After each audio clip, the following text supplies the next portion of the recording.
Hey, hey, hey, happy Saturday, everybody. Great to see you here. Thank you guys so much for joining me today. It is August 10th, 2024, and here we are again.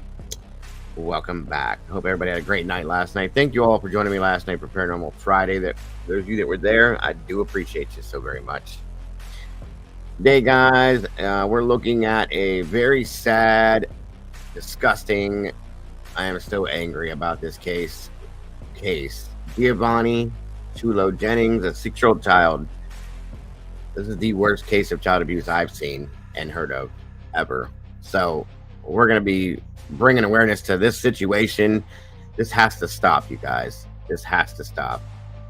This was done by this child's own parents. I just don't get it anymore. So thank you so much for joining me as we look into this, and we'll be covering some other things, I'm sure, as well. Again, guys, thank you so much for joining me. Let's get this ball rolling. Here we go.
Hello, hello, hello, all you beautiful people. Welcome back to the True Crime Cafe, and thank you for jumping in here with me today. I do appreciate you. I need some company. I'm lonely. I'm missing my wife. So here I am with all the best people on the planet. I appreciate you guys for being here so very much. Again, today, guys, the title, the most important thing we're going to be talking about is GIOVANNI Chulo Jennings. It again, probably the worst case of child abuse I've heard of. Luckily, there are no pictures. I wouldn't show them anyway of him in that mode. But we need to talk about this and bring this awareness out. This needs to stop, you guys. It's enough. Okay. I say this all the time. You don't want to have children. Don't. If you can't take care of them, give them to somebody that will, because there's plenty of people that will. Don't do this to them anymore, because this is just too much, guys. It is. It's one of the worst cases I've ever heard of. Again, like I said, thank God there's no pictures to have looked at, because I wouldn't show them to you guys anyway. But it's just enough. It's so much more than enough, you guys. And I appreciate you guys being here to help me to bring this awareness to this poor child that had no voice, that cannot say what he went through. And again, here we are talking about another situation to one of our children that they can't say, hey, somebody help me make this stop. It's just enough. So that's why we bring awareness to this kind of stuff, so that it does get known out there that these things go on. I wouldn't have believed this if I wouldn't have heard this. But it does happen. It happens every day, every few minutes of every day, guys. It's so sad. A 6-year-old little baby that had no idea why these people were hurting him. I just don't get it anymore. I don't. I absolutely don't. It breaks my heart. So here we are. Thank you guys again for being here with us. Come on in. Please make sure as you're coming in, you hit that like button so we can get this in that algorithm. The whole world needs to see and hear about this one, if they haven't. Okay, they do.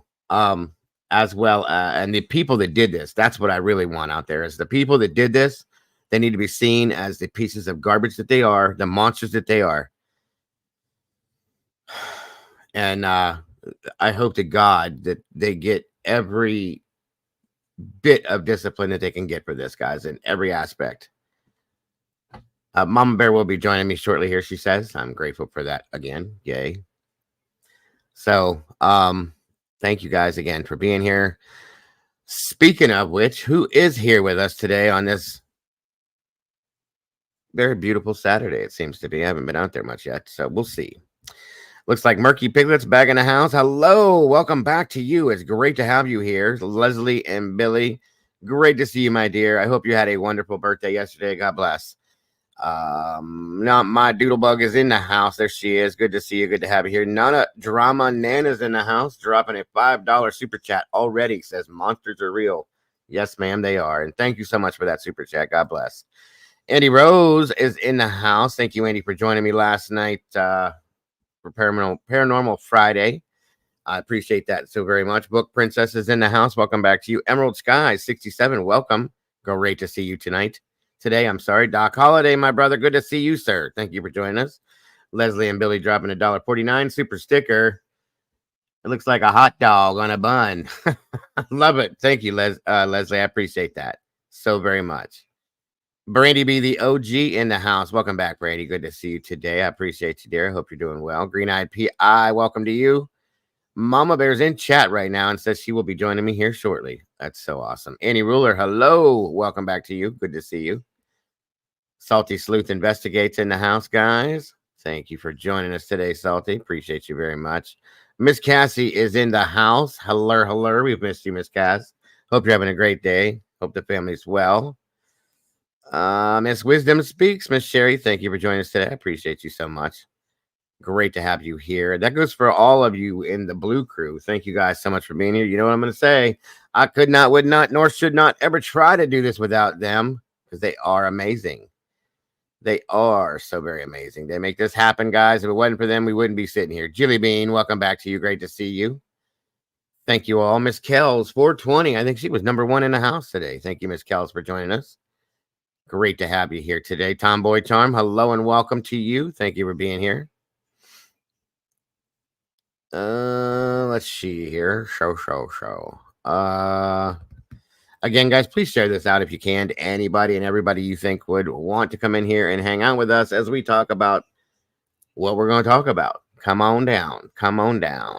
Let's see here. And again, as you're doing that, please make sure to hit that like button when you come through so we can get this in that algorithm. Please. It looks like there's 40 people in here with 25 likes, guys. Let's try to make that match if we can. Please and thank you. Aaron B, what is happening, my brother? Good to see you. Thank you for joining us today. True Seeker, you as well. Great to have you here. Absolutely. The Blue Crew rocks and rolls. They do their thing. I gotta be lucky, guys. I have, in my opinion, the best team and crew behind me on YouTube. I'm sure others would argue that, and I would argue that for sure because I know I do. As well as the most amazing community on YouTube, too. Definitely.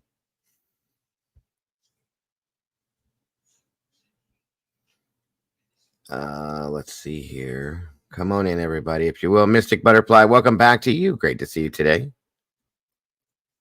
Please, guys, if you have not yet, please jump over on that link there and subscribe to Mama Bear's channel, if you will. Crime Time with Mama Bear. She didn't get much time to get on there, but we still got to grow that channel for her every which way we can. So please, if you will, and thank you for that, Cassie. I appreciate it very much. Murky Piglet says, Blue Crew, good job at Wisdom. Brandy, Cassie, Andy, Doodle, Salty, and Mama Bear. Absolutely. Thank you, Murky, for that. They do deserve so much more than even that. But thank you for that. They do a great job.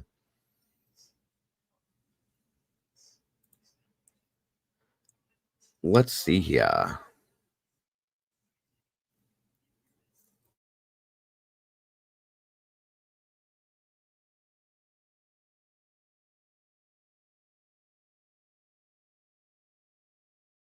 Give me a second here.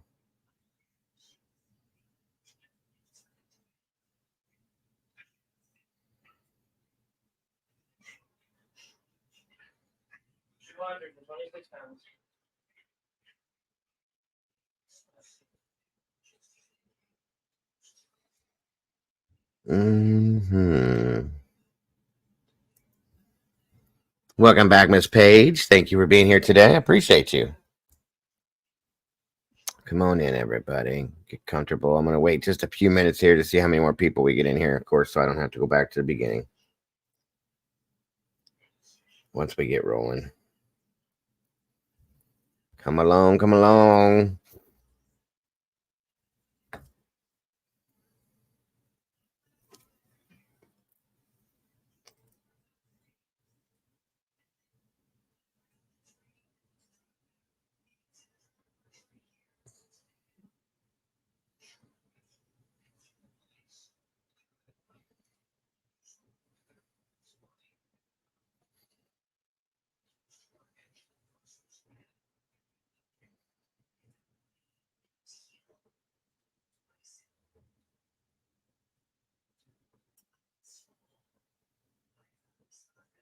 Hold on, guys. I'm trying to figure something out.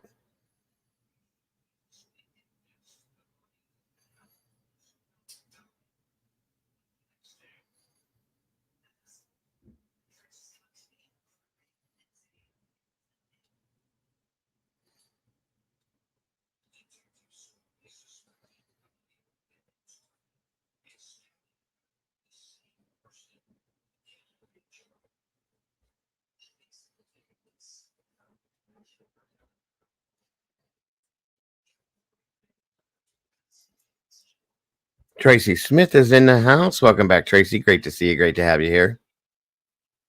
From sunny England. That's awesome.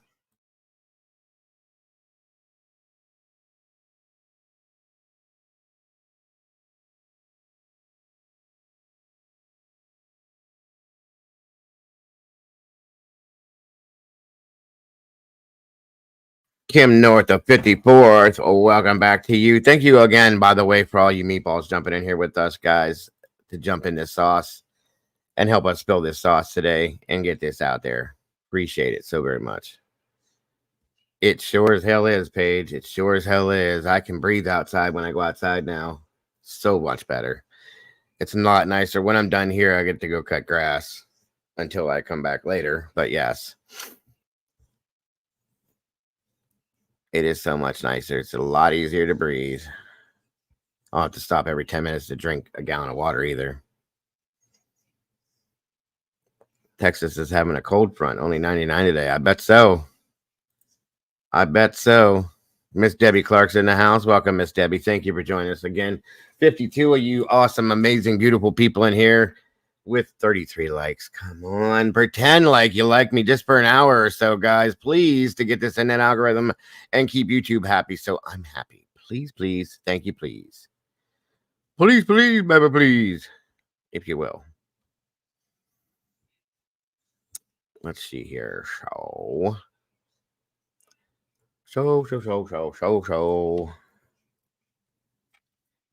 Come on now. Let me see something here. We got 54 peeps in here now.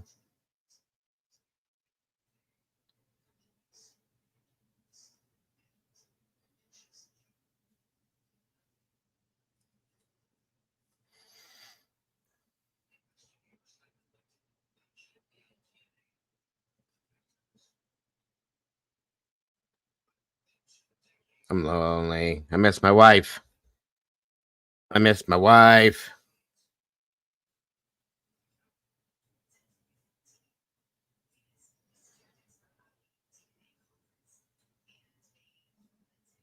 But I got you guys to keep me company, so that'll be good. I almost came in here. I'll be honest with you guys. I was up somewhat early. I didn't sleep real good last night. I don't sleep when she's not here. I slept on the couch. Because I just don't sleep in the bed when she's not here. I don't know. It's a mental thing. It's kind of stupid, to be honest with you, but that's me. So I didn't sleep great. I was up early and I almost came in here about 8 o'clock this morning and went live, but I figured these people are still in bed. And I know a lot of you guys are on different time zones. I said, I'll be sitting here talking to myself, which was be completely humiliating. So I just didn't do it. I was going to come in, drink coffee. Welcome, Jen Urbick. Welcome back. Good to see you. And just talk about daily events or whatever. So, and I didn't do it. Florida heat index today for 108 under extreme heat. Stay out. Stay in the house, Salty. I do not need you melting. I need you around to help me to produce this stuff.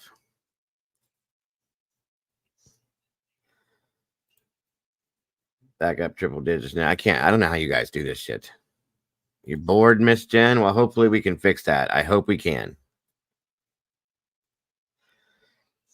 Trust me, I am. I bet. I couldn't do that. There's no way. We had that here last week. It was like that with our heat index. It was up in the hundreds. It was crazy.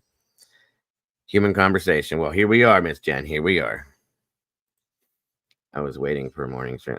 Really? So it had just been me and you then. I just imagine nobody in here gets in here that early. I'll tell you what, guys. If you guys are going to be in here, at least a few of you, so I don't sit here by myself, I'll go live in the morning if I can wake myself up. Depending on how late my late streams go. And I get up early enough, then yeah, I'll be in here and we can have coffee together. For sure. Miss Alicia J, hello. Same issue, neither of us sleep well when the other isn't there next to us. Only been apart or same time, same thing, tomboy. I don't do well. The only time she goes to work, so we spend the days apart, but I know she's coming home. You see what I'm saying? I know she's coming home sometime throughout that day. When she doesn't, then I know that, she's not going to be here. It's an uncomfortable feeling. That's all. She rode down to Alabama with my son, one of the twins, Juniper's dad, to go visit her relatives. We didn't get to take our vacation that we were going to take together, all of us, for whatever reasons. And boo. Boo. Oh my God, we get to see her today, guys, too. This is a treat. How about that? So she went down because of financial things. We didn't all go. We stayed here. Me and Caden stayed here, and she just rode down with Shane. She got it, and I was wrong by the age, Mama Bear, by the way. She's not 107. She's 104. My apologies. Oh, geez, because, I know. Just saying.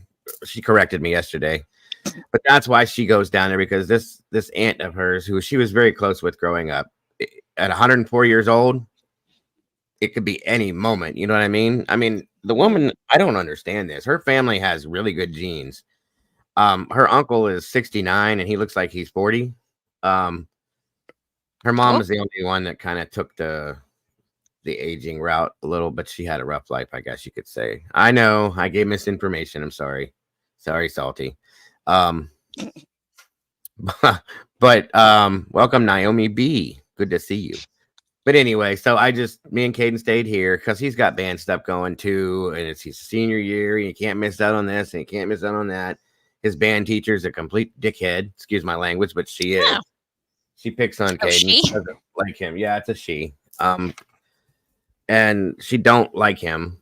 It's evident because he's, not like everybody else, I guess. I don't know. Whatever. And so she nitpicks at him like for everything he says or does. He's a good kid. He doesn't get in trouble in school. He doesn't do that. He talks a lot, and that drives her nuts. And it's like, okay, I want you to be him and have all that going through your head 24/7 and see if you can keep your mouth shut. Right. He gets good grades in band. He does what he's supposed to do, so on and so forth. God forbid he misses a day. She makes this kid write a 4-page essay about why he missed band. It ain't none of your damn business, What? lady. None of your damn business. She's like we call her the A Sarge. drill instructor? Uh-huh. So Uh, anyway, his band they have to go to Cedar Point at some point because they march through Cedar Point and play this whole thing for Cedar Point. mhm. So that has to happen. He couldn't miss that. If he missed that, he would have they grade them on their marching band stuff too, and he'd have gotten a Mhm. bad grade for it. His senior photo for band, he would have missed that. There's another thing he would have missed, and another thing he would have missed, and he would have missed out on all the music. And if he'd have came back, he'd have been behind, and she would have penalized him for that too. So it was just like, okay, since I'm not going, and you have these things, we'll just stay here. We'll take care of the humper dogs and water all the plants and the vegetables, and she can ride down with Shane. We couldn't, like I said, we couldn't have made it a vacation anyway, but she can ride down with Shane. She doesn't drive anyway. And she can visit her family, and they stay at her aunt's house anyway. So, Well, good. I hope she gets some I hope relaxation. she enjoys herself, right? Yeah. Mm-hmm. That is exactly what it is, Emerald, because I've watched this woman. There's like 5 kids that she loves. She loves them. She treats them like they're her own children. And I've watched my son. It made me so mad. I wanted to go up and grab this woman by her hair and bounce her off the ground. And I'm not a violent person, but I watched my son walk up while she was talking to this group of people, and he was trying to just ask her a simple question, and she did this to him. And like right in his face and said, "I'm talking right now. You can wait till I'm done." I turned and looked at my wife. I said, "You better hold me, sit on me, whatever you got to do." I said, "I'm going to go bounce this woman down the road." Mr. Matt. Yeah. Him and Ghost are gonna go take a nap.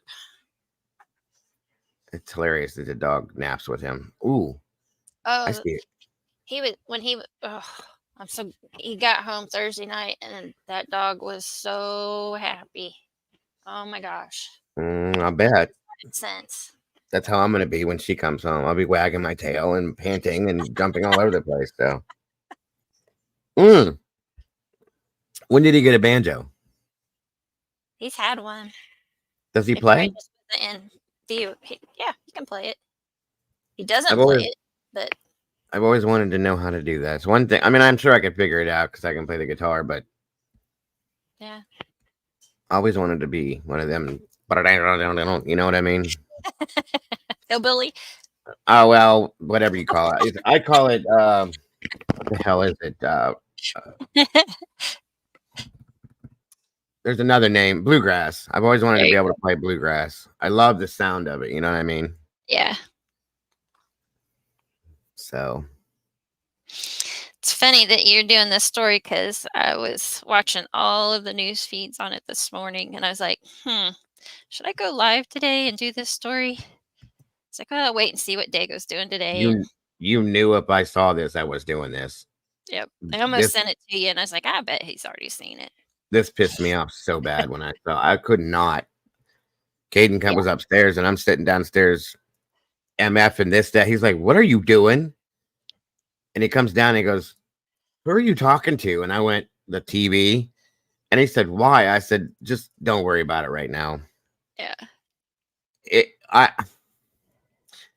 I've seen and heard people exaggerate things, okay? I've seen the news exaggerate things. I've seen all sorts of things where they say, "It's the worst. It's the absolute worst I've ever seen or heard," or what. Guys, there is no exaggeration. I could not. I still can't not. I have goosebumps, and it's out of anger that this happened. Yeah. I wish that there was such thing as vigilante justice. I would drive to wherever I got to drive. It's not far, and be the first in line. I promise you, this is one of the most disgusting things I've ever seen in my life. Yeah. And it needs out there. That's all I'm saying. I know that this is going to be rough for some of you, and I'm going to drop a trigger warning on this. There's no pictures, thank God.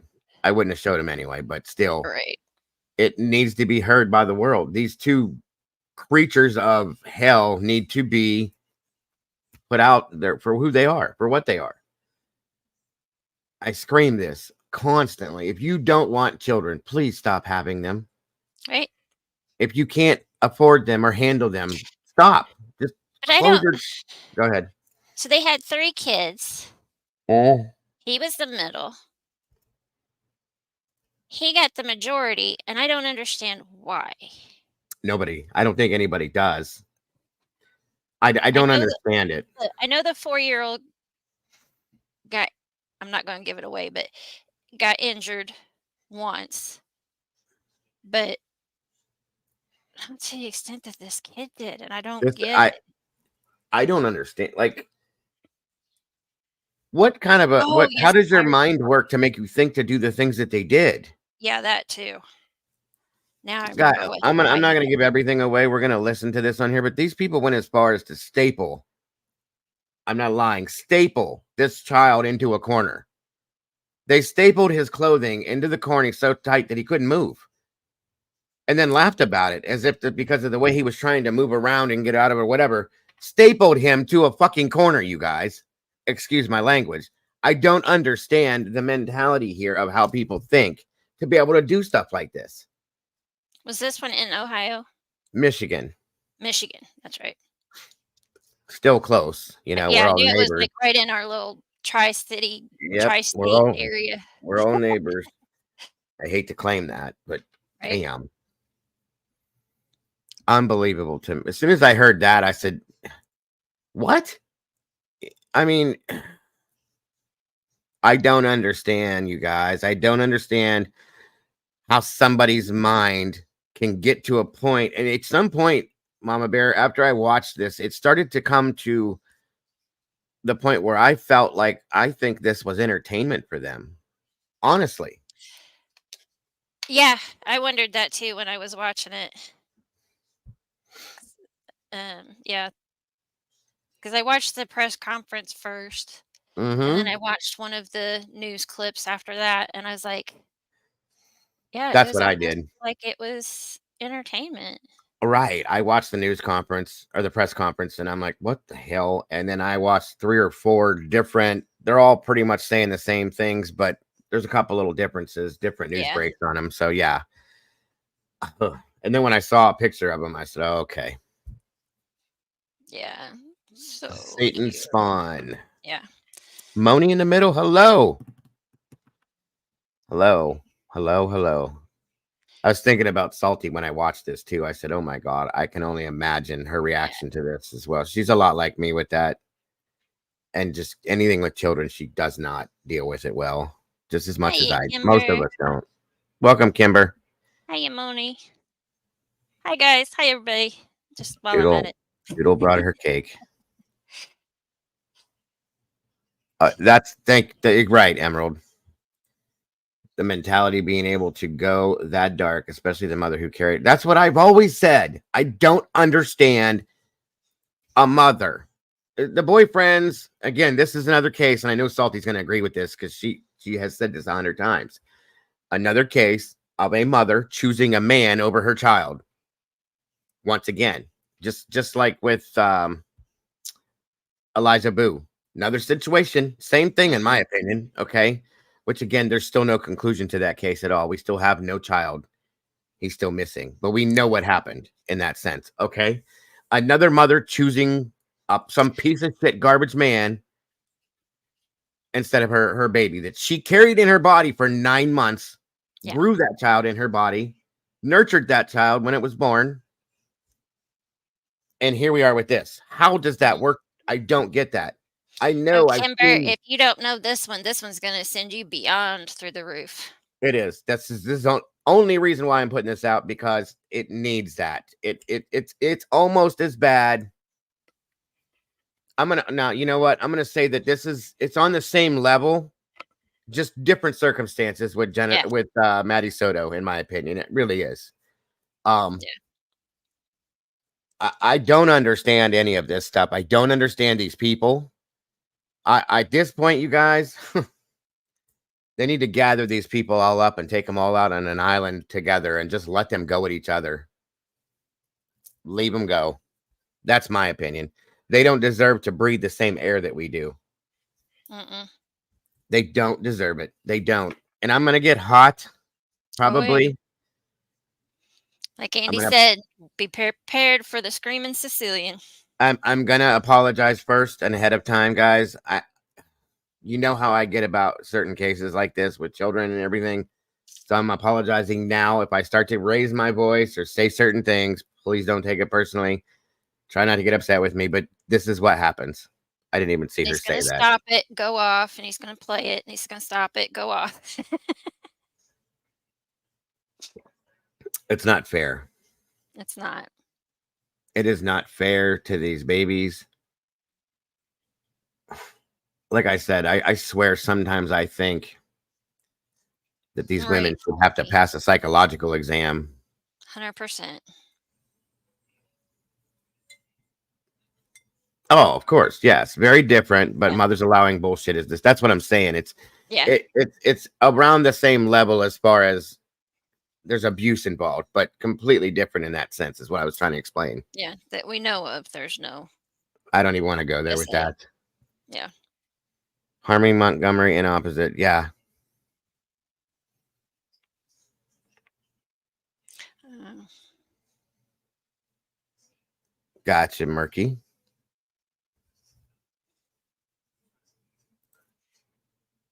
Some folks need to take or learn the ancient Hawaiian medicine called Noasatol to not have. I'm telling you, I think they need to go through a psychological evaluation before they're allowed to have children. And I think you have to score a certain number on this. And if you don't, you're just not allowed. End of story. Period.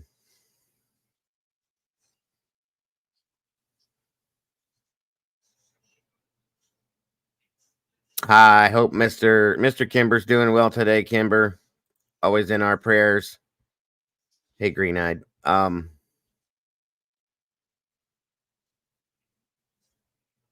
Me and Mr. Kimber just had lunch. Awesome. I hope he's doing well, doing better on the medication stuff. Slowly. I know it's gonna be slow going, but I hope he is. Again, any mother allowing abuse, right. Like I said, my mother was abused by both my biological father and my sisters. Okay, I laid in bed at night and listened to my mother be beat by my sister's father and beg for him to stop. That's one of the reasons why I have the mentality that I have. But at the same time, that's the same woman that would have probably unalived that man if he would come anywhere near me. My sister wasn't born yet. Okay, she wasn't born yet. And he held a gun to her and threatened her life. And she said, if that's what it takes to protect my child, then do what you got to do right now. And he was a pussy, so he left. And he still is. So that's what I'm talking about. When a mother will do anything to protect that child or any child of theirs, that's what you're supposed to be as a parent. Same here as a father. When you can't do that, when you don't do that, when you choose not to do that, no. These aren't parents, okay? This woman birthed this child, yes, but she's not a mother. And whatever this cretin is that she got with doesn't, God even knows what that is. Burgers and coleslaw. Okay. Sounds good. That sounds really good. I'm kind of hungry.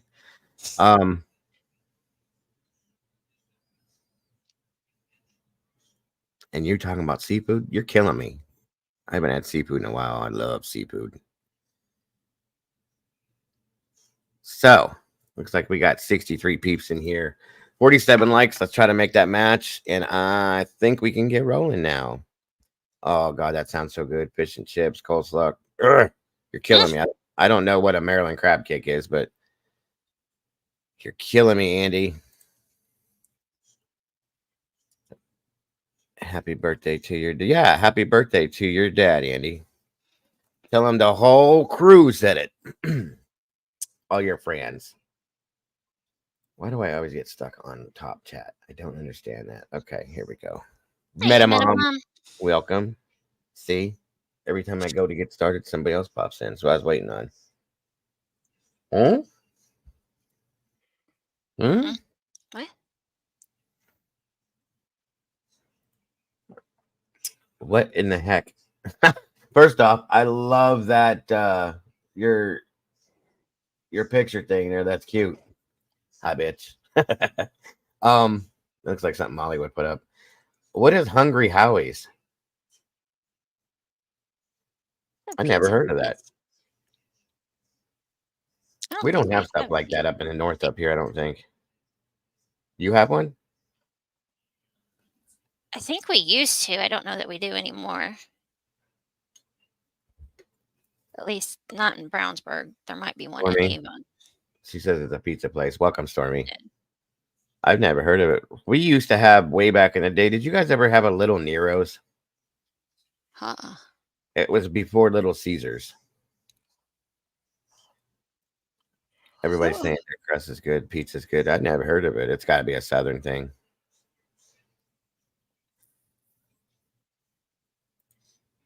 Again, I hope you had a great day and night last night, Leslie, for your birthday, and have a great year until the next year when we can celebrate your birthday for you.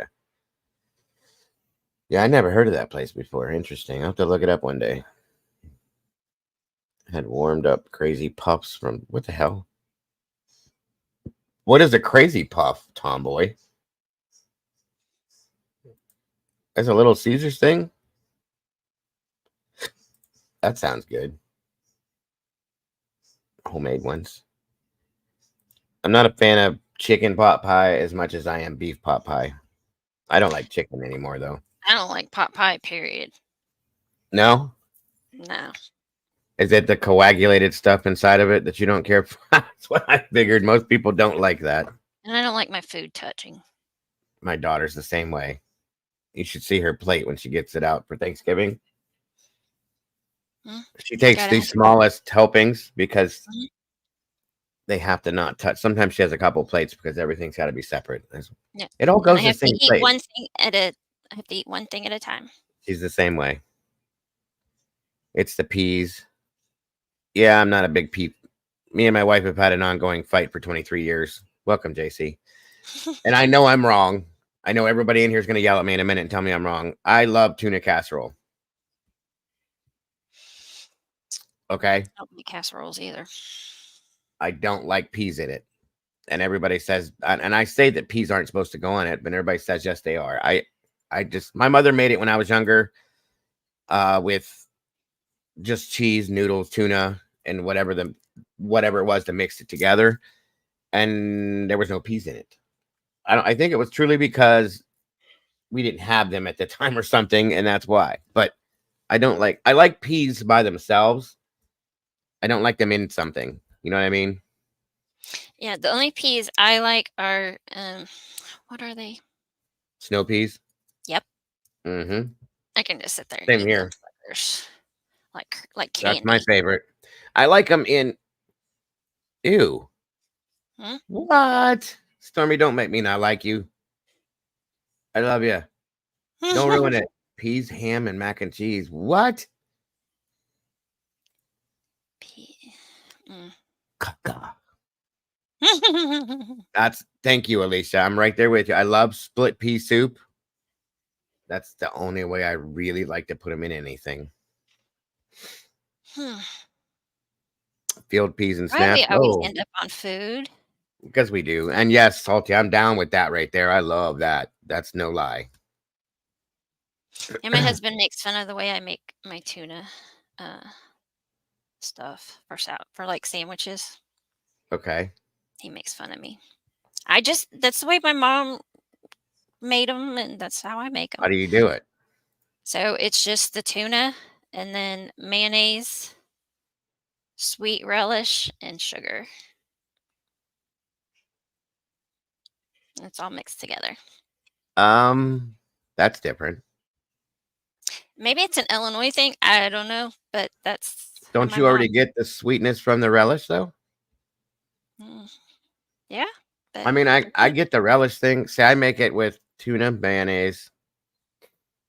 Sometimes I've made it with Miracle Whip, but that was a mistake. But typically tuna and mayonnaise, chopped up onion or diced onion. Sometimes relish if we have it, and I have had it with chopped up egg in it too, like boiled egg, but I don't do that too often. But I've never It's had just it with what I grew. sugar in it. It's what I know, and Hey, Mocha, I'm from Chicago, and this is how. she just said the same Ah, thing. Well, there, maybe see? that's it. It must be an Illinois thing, And and that's I like it. Yeah, it um, sounds like it is. I like it the way Metamom just put too: mayo, dill, relish, salt, pepper, and seasoning salt. I've had that way too. peas and tuna salad. Ew, Mm-mm. like mine just tuna and mayo. I'm boring. I do like peas in ranch pasta salad with the bacon too. I do like them in there too. Mhm. I'm very weird. Who was It that? floats, hey Miss Val. Good to see ya. Hey, Mocha, what do you call, since you're from Chicago, what do you call cantaloupe? I'm just curious. See if. Cantaloupe. Mhm. We call it cantaloupe, but my wife's family or my mother-in-law and my wife, they call it some other weird melon thing.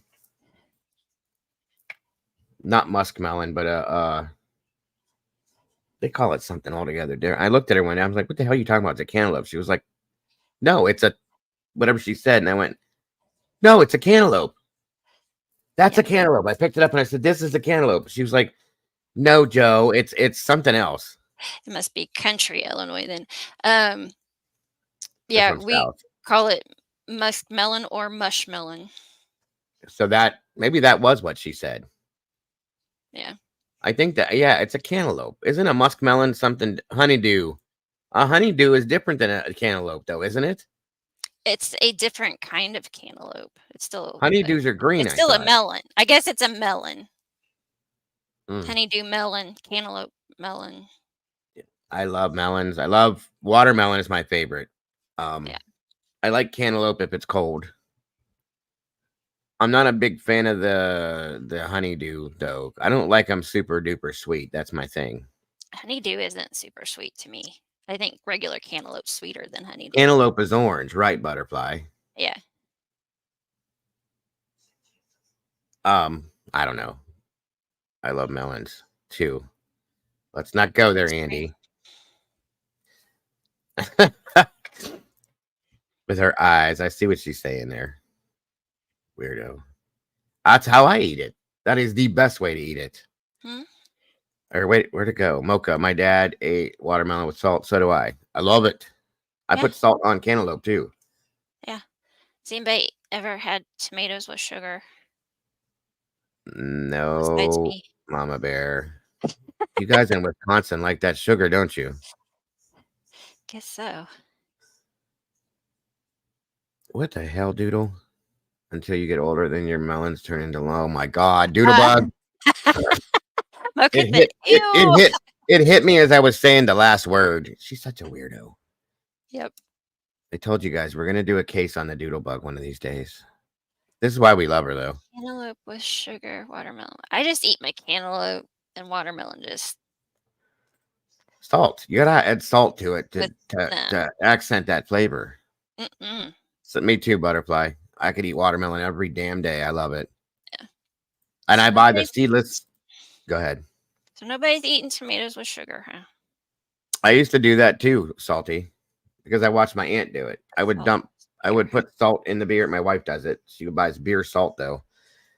And I used to go for a little while. I would get a taste for it every now and then when I actually would drink beer, which I wasn't a huge fan of it. As I would I'd dump it in, I poured it in a glass and I'd put it in tomato juice and I'd mix those together. That's actually pretty good. Um, Tomatoes, salt, and pepper, 100%. Yep. On 2 slices of bread with mayonnaise and a slice of onion. Amen to that one. Try it. Granny You might Annie. like it. Do what? I said try it. You might like it. Mm. Yep. There you go. There you go. One thing I won't drink. I made the mistake of this. I wasn't paying. I was already drinking, and I had a little bit of the beer goggle thing going on. And my wife's grandmother owned a bar, so I would come and go behind the bar as I chose because we ran the bar for her most of the time way back in the day. She bought something for one of her customers. It was a regular. It was called that clamato. It's a tomato juice that has clam juice in it. Ew. I wasn't paying attention and I was buzzed up a bit. And she had little cans of it. That's how she would get it. Okay. And I poured that in a glass and was pouring a beer in there. Low salt. Went to take a drink and I gagged like you wouldn't believe. And I almost spit it all over the bar. And because it has that clammy thing. I like clams, but not mixed with all that other stuff. You know what I mean? Clamato. No. I want to know if anyone from the north really don't have grits. We eat grits all the time, but my wife's family's from the south, so clam juice with beer and tomato juice is just not a thing, but some people like it, I guess. Tomato sandwiches with just mayo, salt, pepper, all. Oh, absolutely. Amen to that one. Are you sure you ain't from the south, Andy? Because that's definitely not a New England thing. I didn't think. Hey. Where the hell did you get fried pickles from? We weren't even talking about those. She just got a craving. Old English with orange juice. I've done that too because it brings down the Old English. Chili. Yeah, that stuff was strong. We drank that in high school. Am I right, Salty? Chili. Chili. What are you talking about? That's what popped in my head. She said, laugh my ass off under a heat wave, and guess what I'm making today? The chili. No, that's winter stuff. A real Clamato, Mexican drink, no clam juice, beer, tomato juice, lime juice. I've had that too, Murky, with the lime in it. It's actually pretty good. I do that too. I love radishes with salt, tons of it. I like all vegetables, raw vegetables. Just some of them I add salt to, some of them I don't. Tomato sandwich toasted. Yes, it is. Chicken soup. Okay, Kimber was right. Big pot of chicken soup. Chicken noodle too hot. That's too hot for that, Salty. What are you doing? Way too hot. And you put, yes, I do. I put sugar and butter in my grits. I eat it like cream of wheat or oatmeal. I don't do it like my wife does, salt and cheese and all that weird shit. I don't do that. Although I will say one time I did have it at a restaurant we went to. And it did have salt because it came with shrimp and grits. That was actually it was really damn good. I'll be honest with you. I've been talking about making chicken soup. Hey. Yeah, I can do that. I love it. That's the one thing that I miss over the summer because we don't do it. My wife makes the best waiting soup I've ever had in my life, but we don't make it over the summer because it's usually too hot. So that'll be coming up here in the fall, and I can't wait for it. Chili cornbread with corn in the chili. All right, we got to stop this food stuff because I'm already starving, and I don't need to be any more hungry than I am. It's starting now, Sherry. We always get stuck in these conversations, so sorry. Okay. Some people just don't have patience for me, I guess.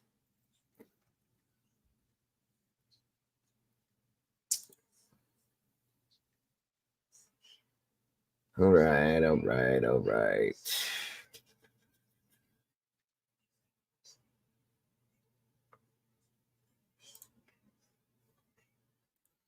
Nope.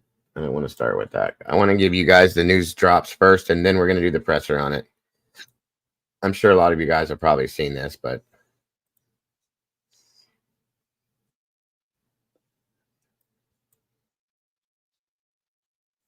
all right.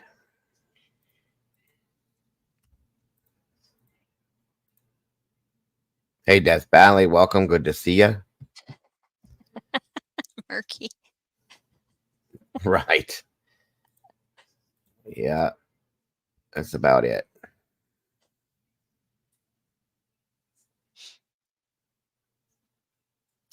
he just looks, ugh. They both do.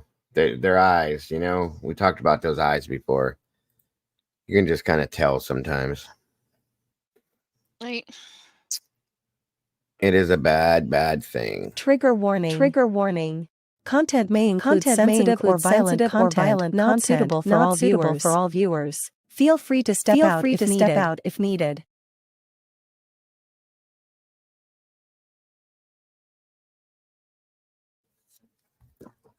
That's for real, folks, because some of this is probably going to bug some of you guys. And if you do need to step out of it, it's okay. Don't worry about it. You're not going to be judged. Nobody, we all understand completely. Thank you, Andy. I got everybody throwing them up in the chat. Good stuff, guys. So, like I said, I have a couple news breaks first, and then there's a press conference where they go into a little bit more in depth and they explain everything. For those of you that have not seen this, I'm just going to tell you guys to hang on to your chairs because this is insanity.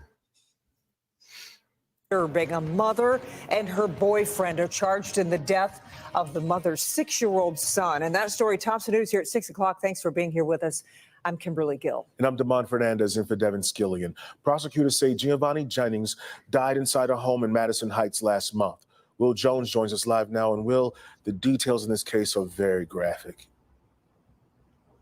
And Damon, to be fully transparent, it was hard to listen to the Oakland County prosecutor lay out the case. It's heartbreaking what this 6-year-old boy endured. He had bruises all over his body. Karen McDowell called it the worst child abuse case she's ever seen. Giovanni Chulo Jennings lived a nightmare. His mom, Elena Jennings, not only allowed the abuse to happen, she also allegedly found humor in it. Investigators say she encouraged her boyfriend, Daniel Giacchina, to do it. The 6-year-old boy was allegedly confined to a pen like an animal inside their mobile home in Madison Heights. Investigators say at times he was bound to a corner by stapling his clothes to the wall.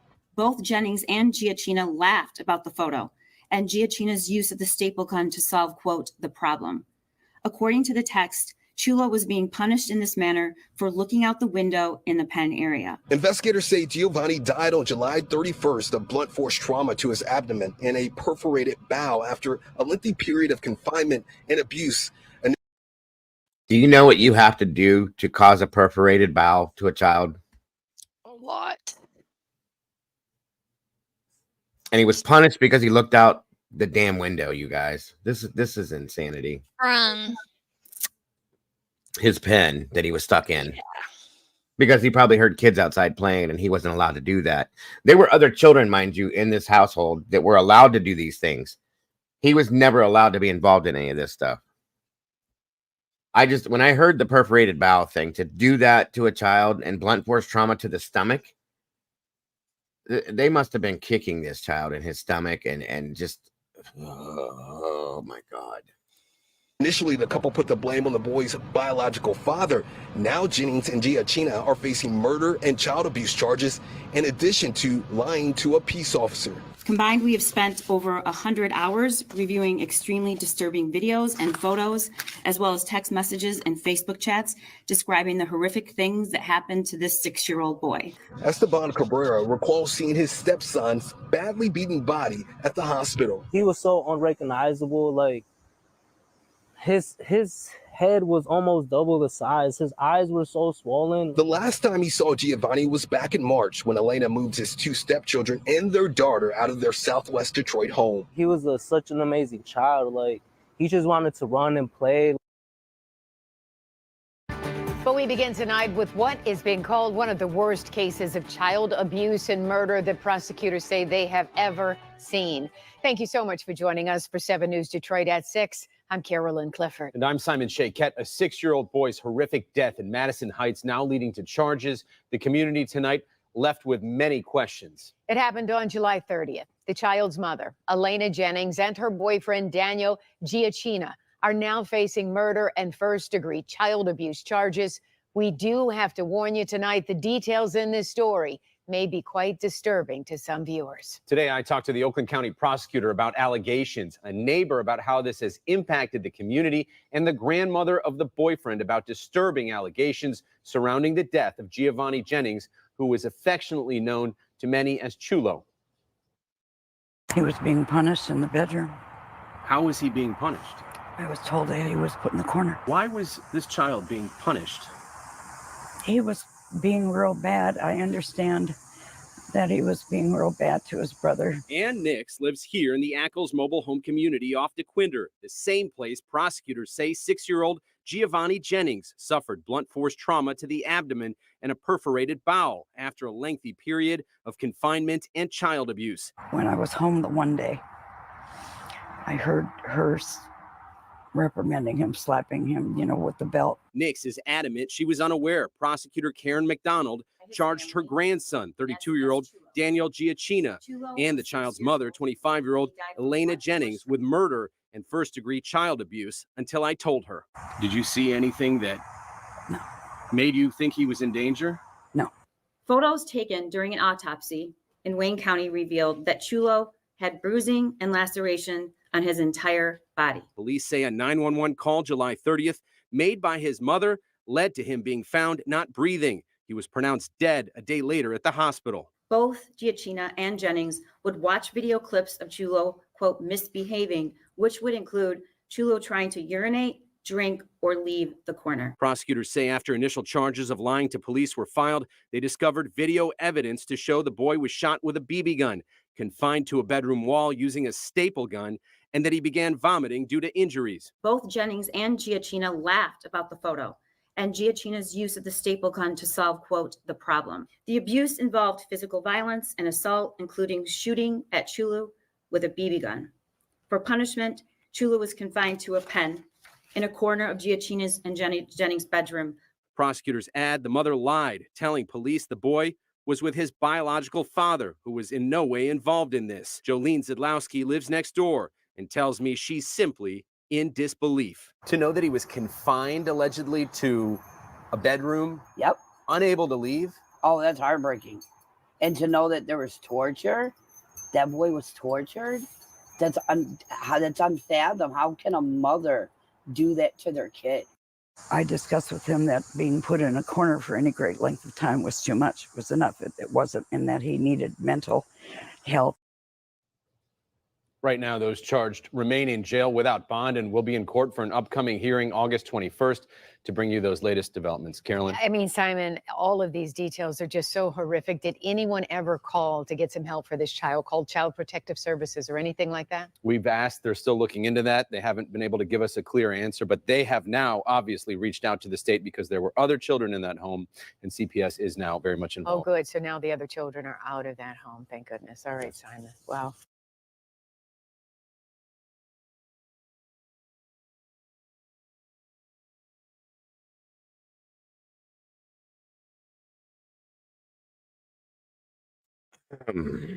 Okay.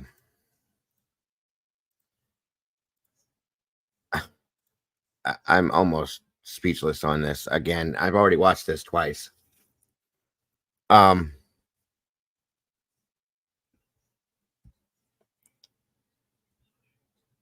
I don't think they are out on bond at this point. If they are, God help them. That's all I can say, especially if anybody sees this. Something I got to say real quick before we listen to this is that grandmother to the boyfriend says he was bad. He was a bad child. There are no bad children, you guys. Yeah. Misunderstood children, maybe children that have emotional issues or a mental, disability or something like that is undiagnosed. Yes, there's no bad child. Okay, children at that age, at least. Let me say that. Okay, there are children that grow into being. There's a story I have here. I was going to show you guys too about a 14-year-old that there's something not right, but it still all goes back to, in my opinion, some form of a mental issue. Okay, but a 6-year-old little boy like this is not a bad child. He's probably begging for attention, positive attention. wanting to be like the rest of the children that he hears and sees playing that he's not allowed. Do you know that they bought a video camera setup to mount in the corner that this kid was kept in to watch him, as they stated? They put up black curtains around this corner in their bedroom and then put this pen behind these curtains and locked him in this pen. People don't even do that to their animals. Are you kidding me? And they would watch him from their phones while he's in there being tortured. I just don't understand. Like I said to Mama Bear, and she kind of agreed, you know, this is almost, in my opinion, there's some form of entertainment to them. Anyway, this is the press conference on this. There is not a lot more of anything on this yet. I promise you I'll be following this in every aspect to ensure that they get whatever they deserve and show that they get that, is what I mean. So, Yeah, this gets rough, so. Very much so. So be prepared.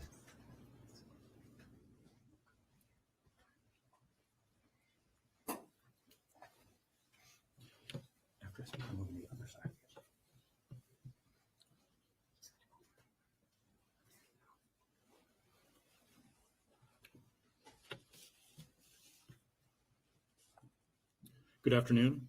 The prosecutor will update everyone on the additional charges that have been filed in this case. First, I want to remind everyone that criminal charges are merely accusations and the defendants are presumed innocent until and unless proven guilty. Exactly, Debbie. Her remarks today are based on the information placed on the record during the swear-to and arraignment before the court earlier this morning. Oakland County Prosecutor Karen McDonald. Good afternoon. I would like to introduce members of my staff. To my left is Sarah Green. She's the chief of the Special Victims Unit. Assistant Prosecutor Lauren Benninger. She is also in the Special Victims Unit. No, Val. Collins is our chief of juvenile. Betsy Haig is our chief of administration and oversees the juvenile division. Mark Keese is our chief of circuit. And this is, do you want to introduce yourself? Sure. Chief Brent Lemmeries, Madison Heights Police Department. Thank you. Okay, thank you. The victim in this case is Giovanni Jennings, known by his family as Chulo. Chulo was 6 years old, and he died from blunt force trauma to his abdomen and a perforated bowel after a lengthy period of confinement and abuse. The Wayne County Medical Examiner determined that the manner of death was homicide. Last week, my office filed charges against his mother, Elena Jennings, and her boyfriend, Daniel Giacchina, for lying to the police, and additional charges against defendant Giacchina for improperly possessing weapons and ammunition because he was already a convicted felon. But it was clear from the evidence that we saw that there was a pattern of abuse that led to Chulo's death. My office, in conjunction with the Madison Heights Police Department, has spent the last week performing an intensive review of every piece of available evidence, including cell phone evidence, photos, and evidence that was seized in search warrants. Combined, we have spent over 100 hours reviewing extremely disturbing videos and photos, as well as text messages and Facebook chats describing the horrific things that happened to this 6-year-old boy. Everyone standing up here, including myself, were a part of those 100 hours of review. His siblings were present for and witnessed much of that abuse, and a complete review of the digital evidence continues. Chulo's 4-year-old brother was interviewed at Care House. For those of you who don't know, Care House is a child advocacy center in Oakland County. My office has an experienced prosecutor dedicated to Care House and who attends forensic interviews there, and that's Lauren Benninger. I cannot express the importance of Care House and how fortunate we are in this county to have this highly qualified professional organization who interview and provide therapy for child victims. I also want to thank the Oakland County Sheriff's Department who assisted in this investigation. As we carefully sifted through the evidence, what we found can only be described as horrific. The allegations are that Chulo was confined to a pen in the defendant's bedroom. He was beaten, he was bound to the wall by using a staple gun was close to the wall, which forced his face into a corner. He was badly injured, but he was not taken for medical treatment because his mother knew that a medical examination would reveal the abuse. And that information is all an allegation that was already in the public forum on the record in the swear to. Based on that additional evidence today, my office amended the charges against the defendants to include murder and child abuse in the first degree. On July 30th, 2024, at 2:34 p.m., Elena Jennings called 911 to her home and indicated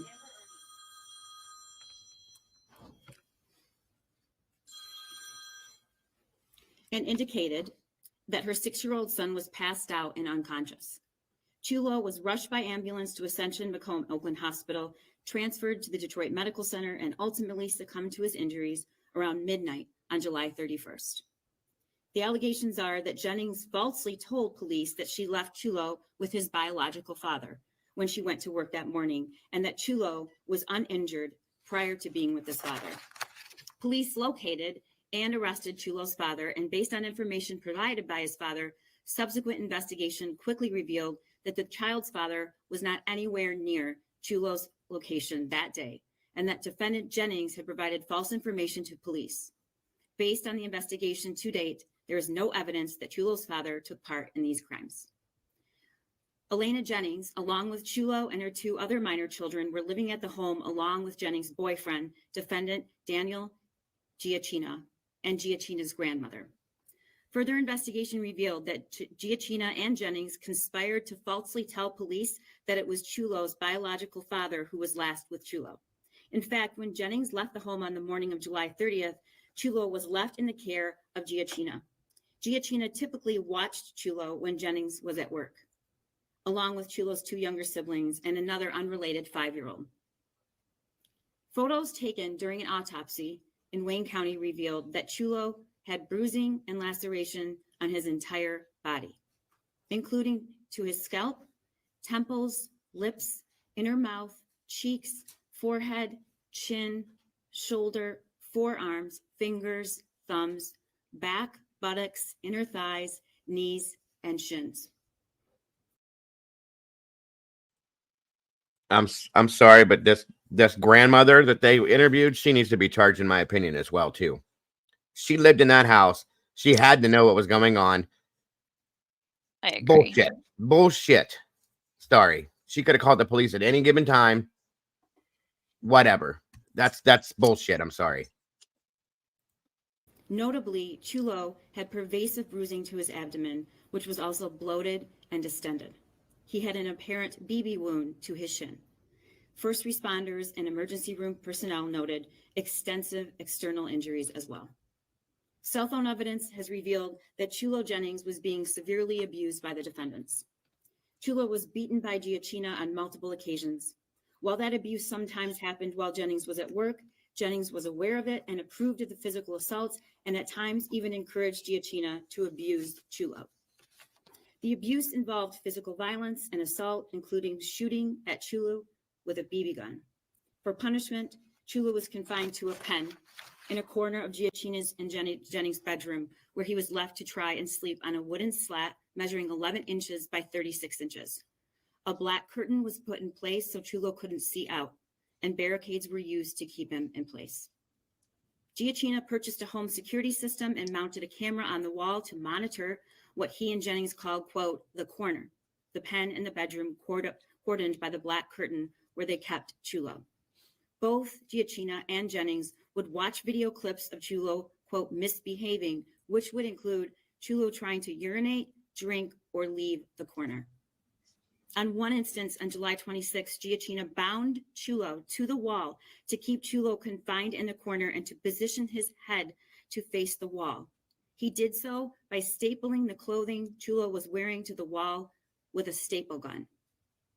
He texted Jennings that he had solved the problem of keeping Chulo's face toward the wall, sending her a photo of Chulo stapled into the corner of the pen. That photo shows the shoulders of Chulo's shirt stapled to the edges of the corner in such a manner that Chulo's body, along with his head and face, were wedged into the corner of the wall. Both Jennings and Giacchina laughed about the photo and Giacchina's use of the staple gun to solve, quote, the problem. According to the text, Chulo was being punished in this manner for looking out the window in the pen area. A search conducted in the home in the pen area where Chulo was kept revealed marks in the walls consistent with a staple gun and holes in the wall with BBs still in them. During the search, police seized both a staple gun, a BB gun, and CO2 cartridges before the BB gun. They also seized a 9mm semi-automatic ghost gun and over 100 rounds of live 9mm ammunition. A photograph recovered from the cell phone analysis depicts Giacchina in the middle of two young children who are handling the ghost gun and the BB gun. On July 26, a photo from Jennings' phone depicts two children who are each pointing a gun at a third child. The third child has his hand up and the laser from the ghost gun is illuminating his hand. Elena Jennings' 4-year-old son was forensically interviewed at Care House. He told the forensic interviewer that, quote, Danny, Giacchina, shot him in the leg with a BB gun and showed his wound to the forensic interviewer. He also disclosed that Danny shot Chulo in the buttocks with the BB gun. The 4-year-old explained that on the day of Chulo's death, quote, Chulo died all day and Danny was there. Defendant Elena Jennings was interviewed by police and she stated that Giacchina punched Chulo in the abdomen several times, approximately 3 days prior to his death. She told police that as a result of those punches, Chulo began vomiting. His condition began to worsen until July 30th, when she found him unresponsive in the company of Giacchina. Jennings admitted that she knew Chulo desperately needed medical attention, but she did not take him to the hospital because she knew that a medical examination would reveal the abuse he was suffering. The investigation also revealed that Jennings and Giacchina were present and living in the family home the entire time that the known abuse was sustained by Chulo. After the autopsy, the Wayne County Medical Examiner issued a supplemental report indicating that Chulo Jennings died by homicide as a result of a bowel perforation with complications after blunt force trauma to his abdomen. All children have a right to grow up in a home free of fear. This child and his siblings suffered unimaginable abuse and lived in fear every day. My office and the Madison Heights Police Department are committed to using every resource available to us to get justice for Chulo and hold the people responsible for his death accountable and to seek punishment that reflects the horror of his death. And I want to thank the Madison Heights Police Department for their commitment and conviction in carrying out a very complicated investigation. And I'd like to turn it over to the chief now. Thank you, Karen. So, good afternoon, members of the press. For those who don't know me, my name is Brent Lemerise, and again, I'm the police chief for the city of Madison Heights. I'm not to be too redundant, but I'm going to speak a little bit on some of the things that Karen already said, but I'm going to be very short. So as you know, the Madison Heights Police Department and the Madison Heights Fire Department responded to the residence of the 6-year-old victim, Chulo Giovanni Jennings, on July 30th, 2024. This was the first time we encountered Giovanni and learned about his failing condition. The first responders took life-saving measures, but unfortunately, Giovanni eventually succumbed to his injuries. Officers moved quickly to obtain probable cause, and they made 3 arrests on the date of the incident. One individual, as Karen had stated previously, was released when it was determined he had an alibi, and he was turned over to another agency on separate violations. The other 2 individuals, as you now know, are Elena Jennings and Daniel Giacchina, and they were charged with lying to the police. And Daniel Giacchina had a pre-existing warrant for weapons-related offenses out of Madison Heights. Since their arraignment on those charges, the Madison Heights investigative team, in coordination with the Oakland County Prosecutor's Office and their investigators, have been working around the clock to uncover fresh evidence that has led to new charges introduced today by Karen McDonald. I would like to give a special thank you to all of them for their hard work. With that said, I want to remain focused on Giovanni and the tragic situation he had to endure. We will continue to work with the prosecutor's office to build this case and provide that justice for Giovanni. Thank you. We can take a few questions, but with the understanding that we're very limited in what we can say. Prosecutor, had anyone reported any of this abuse to CPS? And can you, as a parent, speak to the extreme nature of this abuse and how horrifying it is? I can't comment on whether it was reported to CPS. I know that we are all mandated reporters and immediately contacted CPS because that's our job. You know, I'm a former family court judge and presiding over an abuse and neglect docket. I've been a prosecutor for years and the elected prosecutor for 4. And I think everyone standing up here has decades and decades of experience in prosecuting, particularly in the Special Victims Unit. But this was one of the worst cases. Those films will award. How do you prevent something like this? Is there anything that can be done? There's a lot that, and without going into the circumstances of this case, we need to know and keep track of our children. We need to know and keep track of our children who are enrolled in public schools, and when they are taken out, inquire about what happened to them. And then the people around kids, whether you're a neighbor, a teacher, a coach, just somebody in the grocery store line, if you see something that concerns you, you should absolutely report it to the Child Protective Services or the police. And in terms of the weapons offenses, your guns should be secured, stored, and locked, and not available or children have access to them at all. It's hard for a lot of people to imagine abuse on this scale. Can you talk about your reaction as a parent when you first looked at this case? You know, we have so many tools available to us now in the digital forensic analysis, particularly with cell phones. And so, unfortunately or fortunately, crimes like these oftentimes are depicted, photographed, spoken about in a way that is horrifying. So I think it doesn't matter how long you do this job.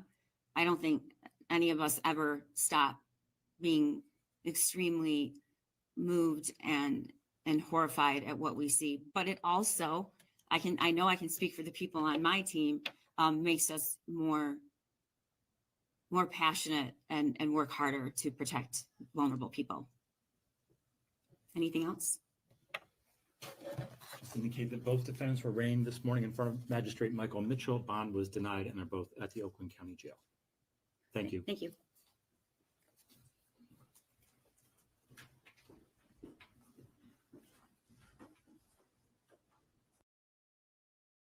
That letter. Thank God Bond was denied. And I pray to God they put these two in general population. That's rough to hear. I've heard that 3 times now, guys. That's yeah. To give a 6-year-old, first of all, kids are very flexible, guys. They bounce, they don't break easy because they're kids. They're just made that way. To give that child a perforated abdomen, there was bloating, which means there was internal bleeding, so on and so forth. He was hit hard. And you hear that they were saying he was punching him in his stomach. Okay, probably the way he would hit a grown man, if not kicking him. That's disgusting to me. I'm sick to my stomach. As I sit here, nauseated, listening to this, thinking about this again. The fact that the mother would say, do these things to him, I don't get. I don't really even have words for this. I don't.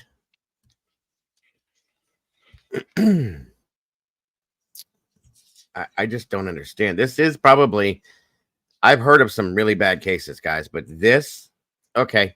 And then the way I understood it, this piece of trash stapled this kid to the wall and was shooting him with a BB gun when he couldn't move. Yep. As well as shooting the 4-year-old in the leg. What the hell is wrong with you? Right. She laughed and encouraged in message exchanges. Then they would look at the pictures of the torturous situation and laugh at it as it was entertainment. Yeah, Dane. Seriously. I'm not a violent person, and I have a big heart, and I love people and just love in general. The things that I'm thinking right now about these two, I don't even want to express in words, you guys. Right? This poor baby.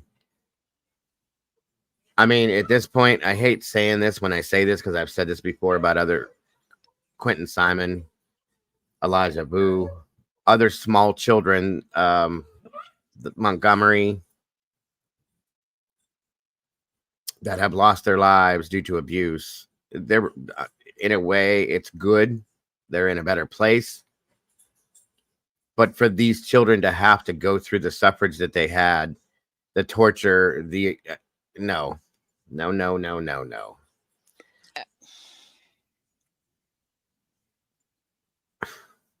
don't even know, you guys. I don't even know.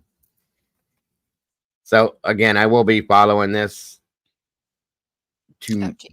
just to be able to watch. It happens to everybody that, police, the police officers are people too. They do it. They do.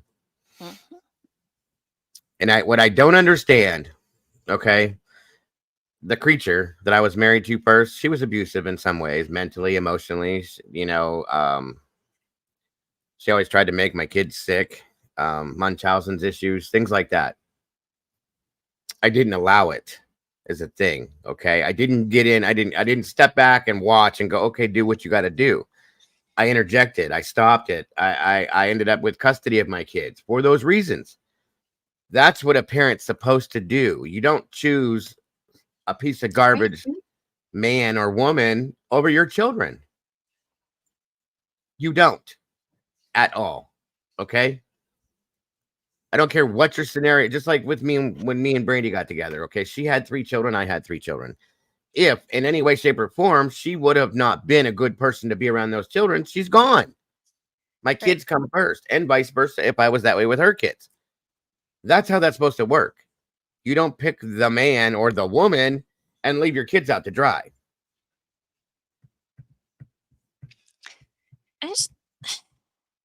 I don't know wonder what the custody arrangement was between the biological father. Like, how would he not know? Right. What was going on? Yeah. Maybe he didn't have him that often, or he may not have been involved. Or maybe they always said he's sick or doesn't feel good, so he's not coming this time or something. Maybe, yeah, maybe. Or, the bio dad may not have been the greatest person in the world either, but they just tried to put this on him to get it off of them. You know what I mean? I never heard of that one. Truth. Hold on a minute.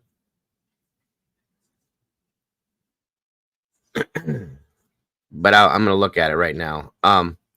That's what I'm saying. Was he even around? Salty says, doubt it, but they just wanted to put this off on him, thinking nobody figured it out.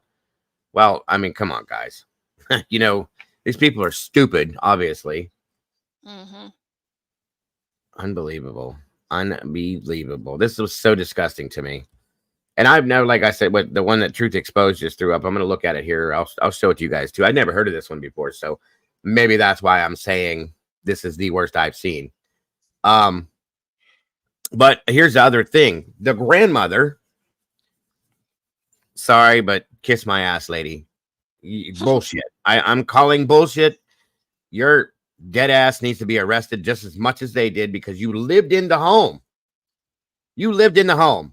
Don't tell me you didn't see this. And she stated, well, I told him that extended periods of time in the corner is not healthy. Bitch, you fucking knew exactly what was going on. Maybe she was afraid they would abuse her. Then you get out. Yeah. You get out. Call somebody and leave. I don't give a shit. There is no excuse. See, this is what's pissing me off. And the neighbor, the one they interviewed the neighbor that said she knew, she heard. Why didn't you call somebody? Mm-hmm. Well, and just because I've lived in a trailer park, you hear a lot. Everything. Yeah. I lived there So, too once. yeah, everybody, there's no way the neighbors and stuff didn't hear all of this and know what was going on.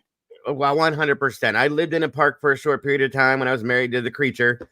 I heard people making babies, folks. Okay, Right. in my own home. So don't tell me you didn't hear this happening. Again, thank you, Alicia. Stop minding your own damn business and do the right thing. Just stop doing it. We're losing our children over stupid shit. All you got to do is say something. They even said this. What comment, Stormy? I don't see your comments being deleted. Was there a comment deleted? Please don't delete comments if so. I see this case is very similar.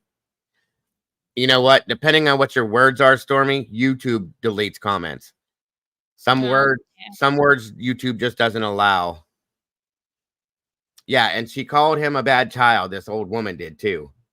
And I'll be disrespectful because she's in the home. You know what happened. And if they're threatening you and you don't have, oh, well, this is a baby we're talking about. You've lived your life, Grandma. Move along.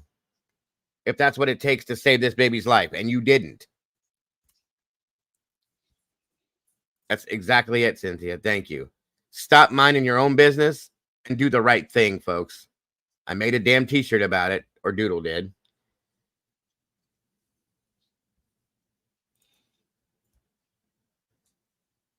Thank you. Stop having children if you don't want them. If you're not going to treat them right, stop doing it. Yep. They figured out what causes people to get pregnant. Stop doing it.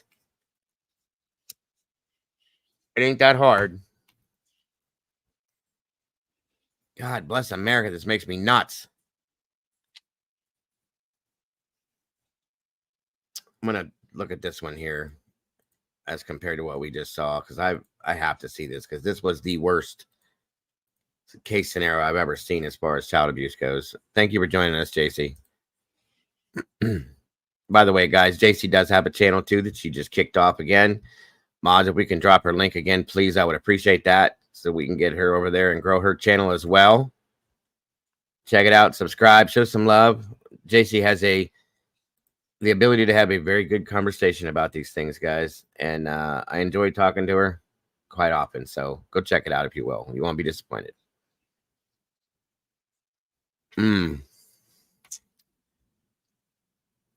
There it is, right? That was quick, Doodle. Thank you.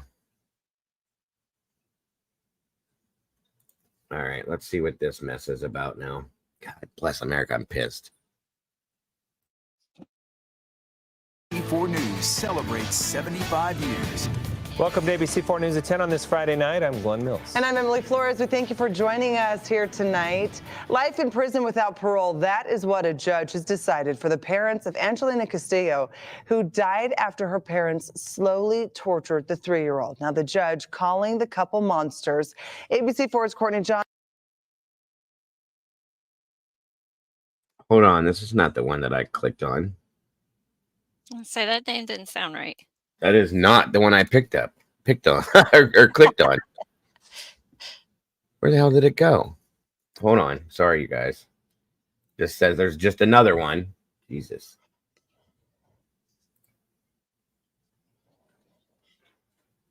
Oops. I'm sorry. I grabbed the wrong one.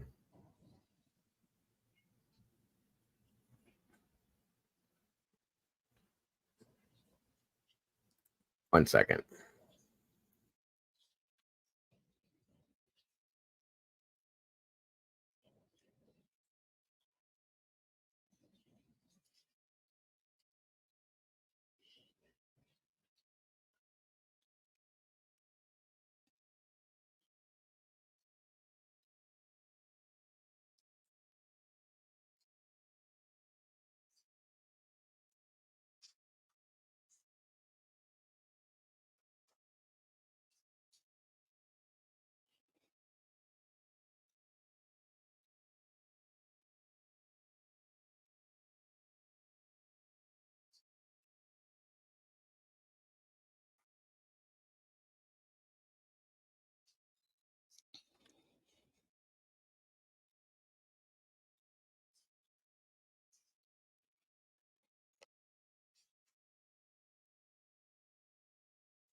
1 second. I'm having a little bit of trouble with this.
I don't know why I can't find this. This is insane.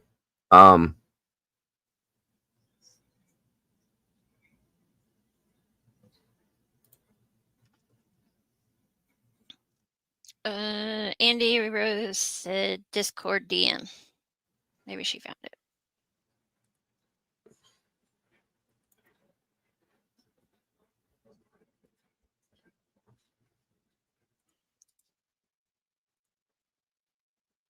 Breaking news tonight, a Mountain Dew. Oh, Nancy, hold on. Oh, she said it's another case.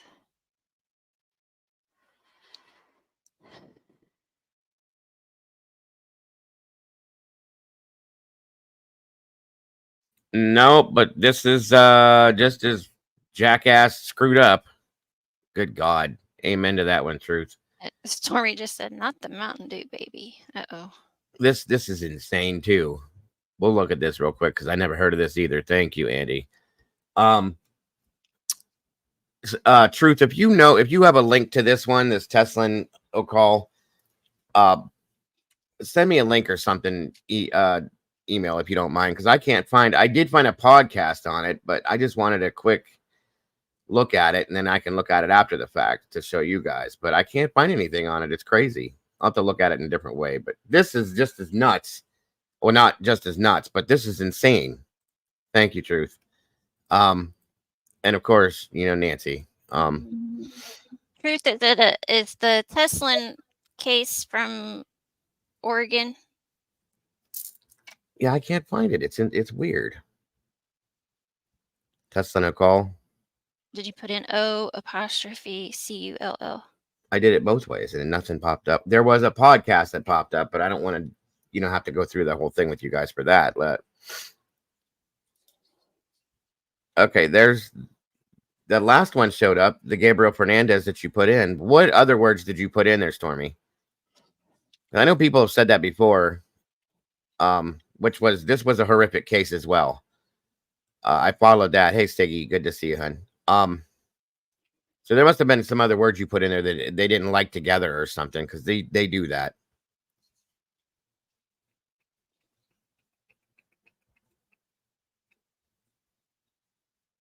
Netflix. Well, no, it showed up. I don't know. That's weird. YouTube is strange. It picks and chooses what it likes and doesn't like sometimes. Sometimes a combination of words together they won't allow. It's very weird stuff. But I know we're seeing what you're saying now, Stormy. And nobody has been deleting anything unless I got an invisible mod in here doing something. But I don't think they would pick just you. You found it? Police chief says it's. Is this the one? Because I looked at this, but they didn't give the baby's name. It's a 6-month-old. Okay. Well, we'll go to that. Good. Thank you. Leave that there, and I will go back to that since we got this. This is just as stupid people. Stupid people. I feel like Nancy now. All right, ready for this one? Oh, okay, Stormy. Well, either way, we're seeing you, and that's all that matters. So, but Mountain Dew baby bottles. The baby's teeth rotted.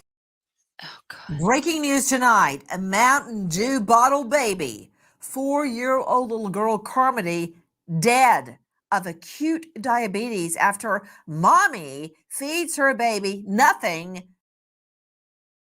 a 4-year-old that dies of acute diabetes.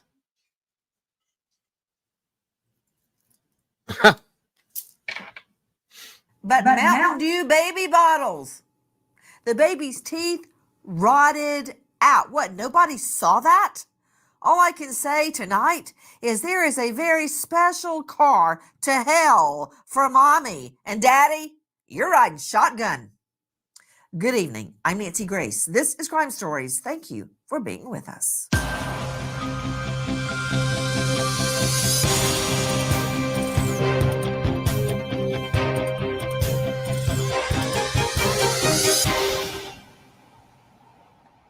Her overall care was so poor that it resulted in her death.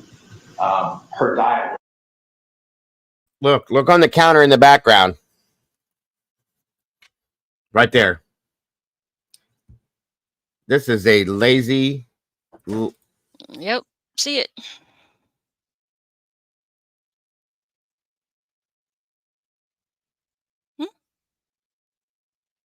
Yeah, this is a lazy piece of shit. Look at the floor in the kitchen. This baby standing here. Her teeth, you can see. Well, that could be that they were just taking, doing their normal thing. But and there it is, Mountain Dew. I don't even know if I want to. Oh my God, yes, she was a cutie, as they all are. It was absolutely terrible. She has what's called baby bottle caries. It's sort of tooth decay that's caused by drinking a sugary liquid, usually out of a delivery system, sort of like. Why is this baby still on a bottle at 4 years old? By the way, anyway, lazy. Well, it turns out this 4-year-old child is drinking Mountain Dew out of the bottle every day, so much so that it rotted all of her teeth. That's from our friends at Local 12 WKRC TV. It rotted all of her teeth. That's from our friends at Local 12 WKRC TV. And you are hearing the description of what was done to a 4-year-old little girl, Carmody, a.k.a. Mountain Dew baby bottle baby. Mountain Dew baby bottle baby. With me on our star panel to make sense of what we are hearing right now. But first, what happened when this little baby girl was rushed to the hospital? Toward the end of January, Carmody Hope becomes lethargic. The normally busy 4-year-old is not active at all. After 4 days of her symptoms getting worse each day, Carmody turns blue and stops breathing. Her mother finally calls 911 for help. First responders are able to revive the little girl, and she is taken to Children's Hospital. Carmody Hope seems malnourished, and her teeth appear to be rotted out. Her overall care is so poor, it results in her death. Sorry about that. Her diet was exclusively baby bottles full of Mountain Dew. Really? How many grams of sugar are in this thing? Whoa, 77 grams of sugar and a 20 fluid ounce bottle? The baby's teeth were rotted out after drinking Mountain Dew baby bottles. She had exclusively Mountain Dew baby bottles. She got diabetes and she died after the diabetes affected her brain. That doesn't just happen overnight. Okay, with me, an all-star panel. Carmody Hope, a 4-year-old little girl, beautiful, beautiful, beautiful, now dead.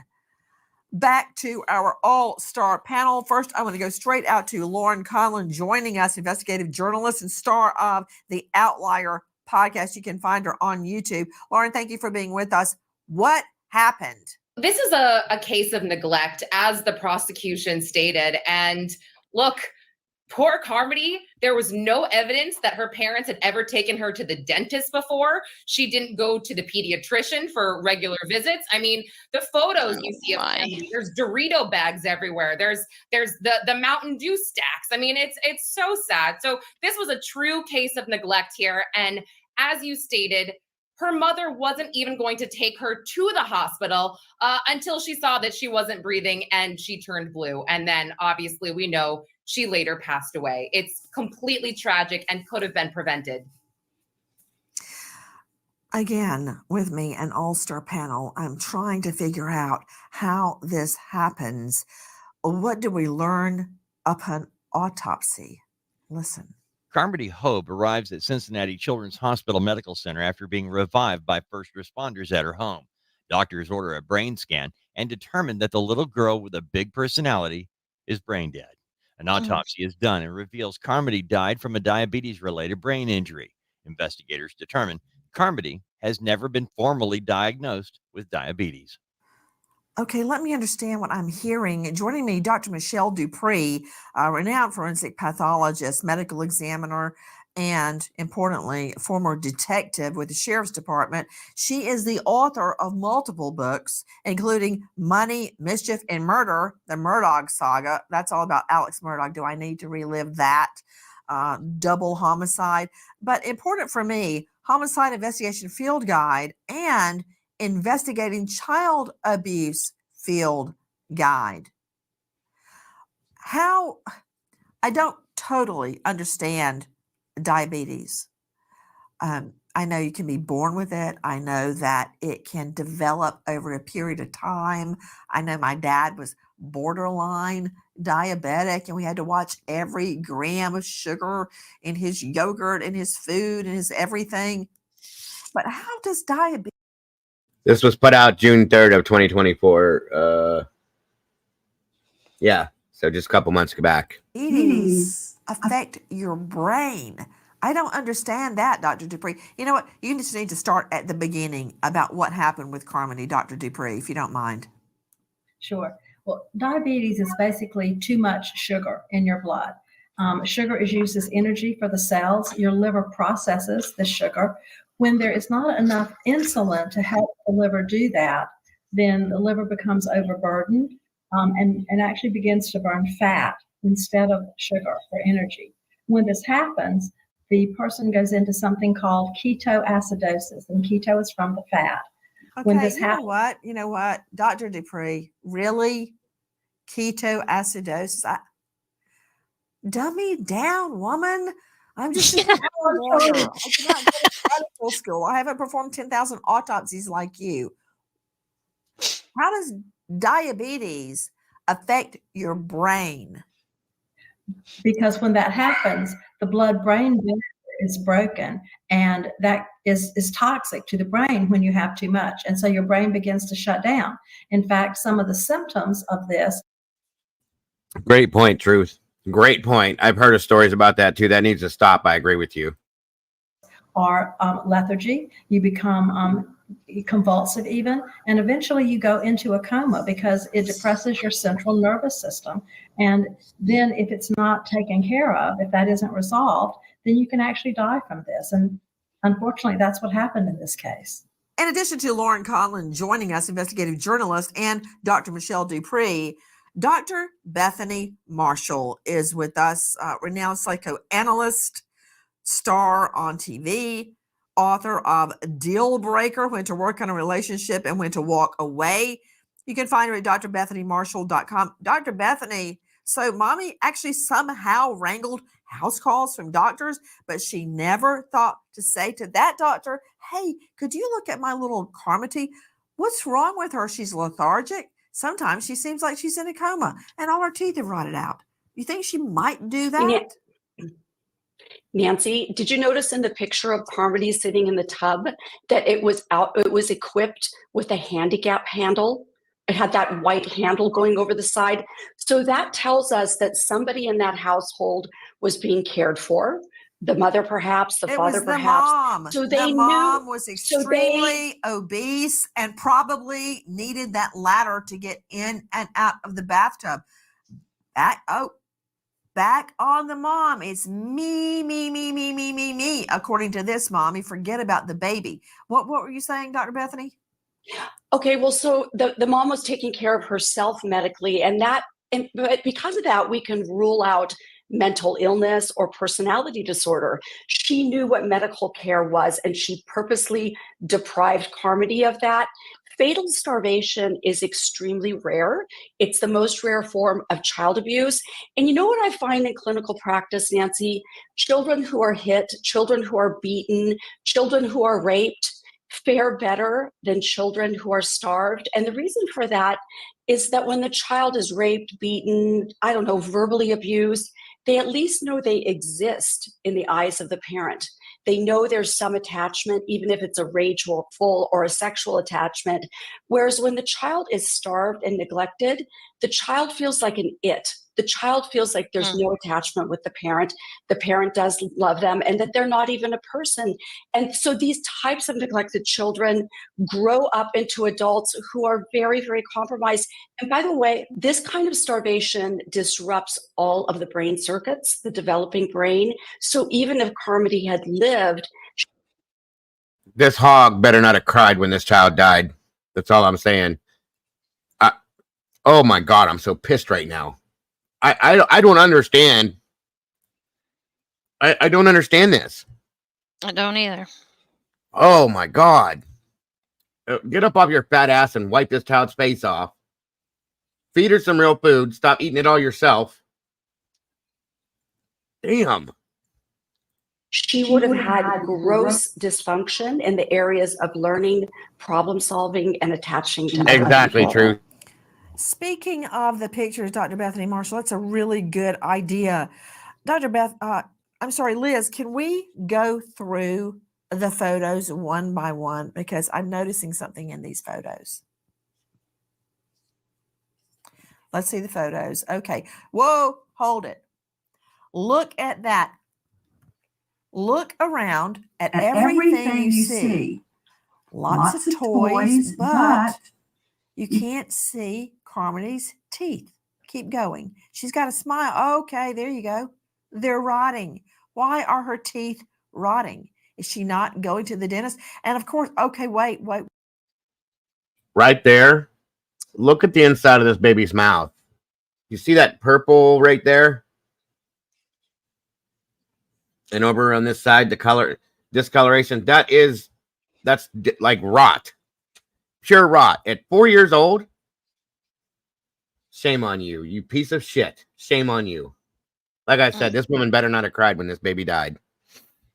That goes beyond decay, Truth. Look at that. The purplish black, dark. I mean, that's no way. No way. Exactly, Val. Exactly. This thing here ate way better than this one did. Unfortunately. Because look. It's beyond horrible. Wait. This little girl only has many of her baby teeth. She doesn't have all of her adult teeth. And they're not falling out naturally for the tooth fairy to show up. They're rotting out. There's mommy in the background. Teeth falling out. Some of these we got from the funeral home. Look around. You heard Lauren Conley. Okay, that one strikes me. You can buy multiple Beanie Babies, but I was just about to say that. If you look around these pictures, this little girl, these aren't cheap toys. These are Disney brand. The toys that she had in the other pictures, she has good toys. They're not cheap. You can't go spend $1 on a toothbrush. You can't spend $10 on some real food for this child. You can spend money on Mountain Dew, which ain't cheap either. Oh, Andy. It gets worse. That was, oh my God. Then why did she have this child? How was she allowed to have this child? Sherry, let God hold my hands. I know we're not meant to understand. We are not sick. It's still, there has to be. Couldn't spend 5 minutes teaching. Right. Get up off your ass if you can. You can even sit in your own little food chair. I'm sure it was surrounded by Dorito bags and everything else, and show this baby how to brush her teeth. At 4 years old, she shouldn't have had a baby bottle in her hand to begin with, because this thing was too lazy to get up and do something. Oh.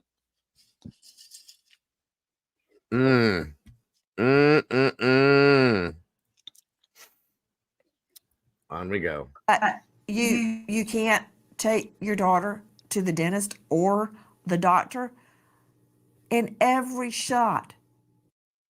Look in the background here. Look.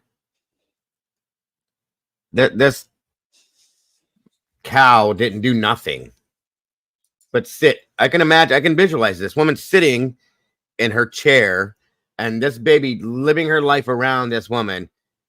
And she's probably sending the child, go give me a can of Mountain Dew. Give me your bottle, and filling it up for her. Here you go. Off she goes. Because she won't get up off her ass and do anything. She has teeth problems, and she's getting thinner and paler in every shot. If you look at her in this picture, you guys, right here. Oh, I went too far. Hold on. Where did I go? That one, I think. Watch. To the dentist or the doctor. In every shot, she has teeth problems, and she.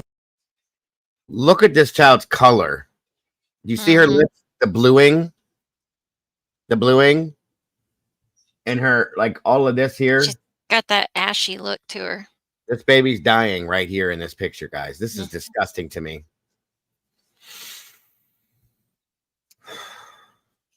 She's getting thinner and paler in every shot.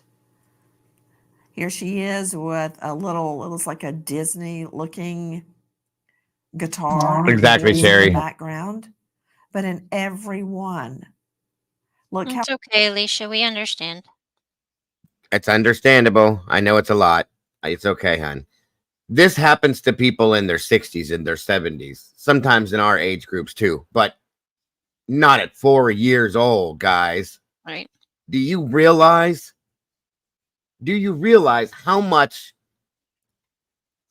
sugar this woman had to have given this child for her to get to this point at 4 years old? I would agree, Truth. I bet you're right. He probably did have was a septic. blood infection. Yeah, again. Which in turn, I mean, all of this, every bit of this. It's okay, Alicia. We won't be on it much longer. So if you just want to go to the bathroom or whatever and come back. how pale and look at her teeth. And some of them that Lauren Conlon pointed out, you see junk food everywhere lying around. Right there, the teeth are practically all gone. But mommy's smiling for the camera like she doesn't know anything is wrong. So what happened to baby? Oh, there you go. There, look at all that junk food. I would do a back. 2 cans right in front of the. I mean, this was an addiction in this family. There's Doritos. There's those poppable things. I think those are Cheeto. Look at this, you guys. There's poppables, Doritos. There's Cheetos over here. 2 cans of Mountain Dew. There's something else over here. This is nothing but junk shit. And if this is dad, look at his face. Looks like his teeth are going bad too. And the guy looks like he's probably 50-some years old. He's probably 25. I've heard that. I didn't know that was true for sure, but I have heard that it's illegal over there because of the sugar content and everything in it. It is the worst thing you can give to an adult, let alone a baby. That's it's illegal. That's crazy. It should be that way here. But people have enough sense usually here to not do that. I drank it when I was like late teenage years, early 20s for a while, until I started getting the jitters from it because I was drinking so much and realized, no, it ain't good for you. I drink Mountain Dew like water. Okay, but you also brush your teeth. You also eat other things that are better for you. Right. It's understandable. You know what I mean? My mother-in-law used to drink it too. She stopped drinking it. So, okay, Leslie. I can't remember what state this was in. Like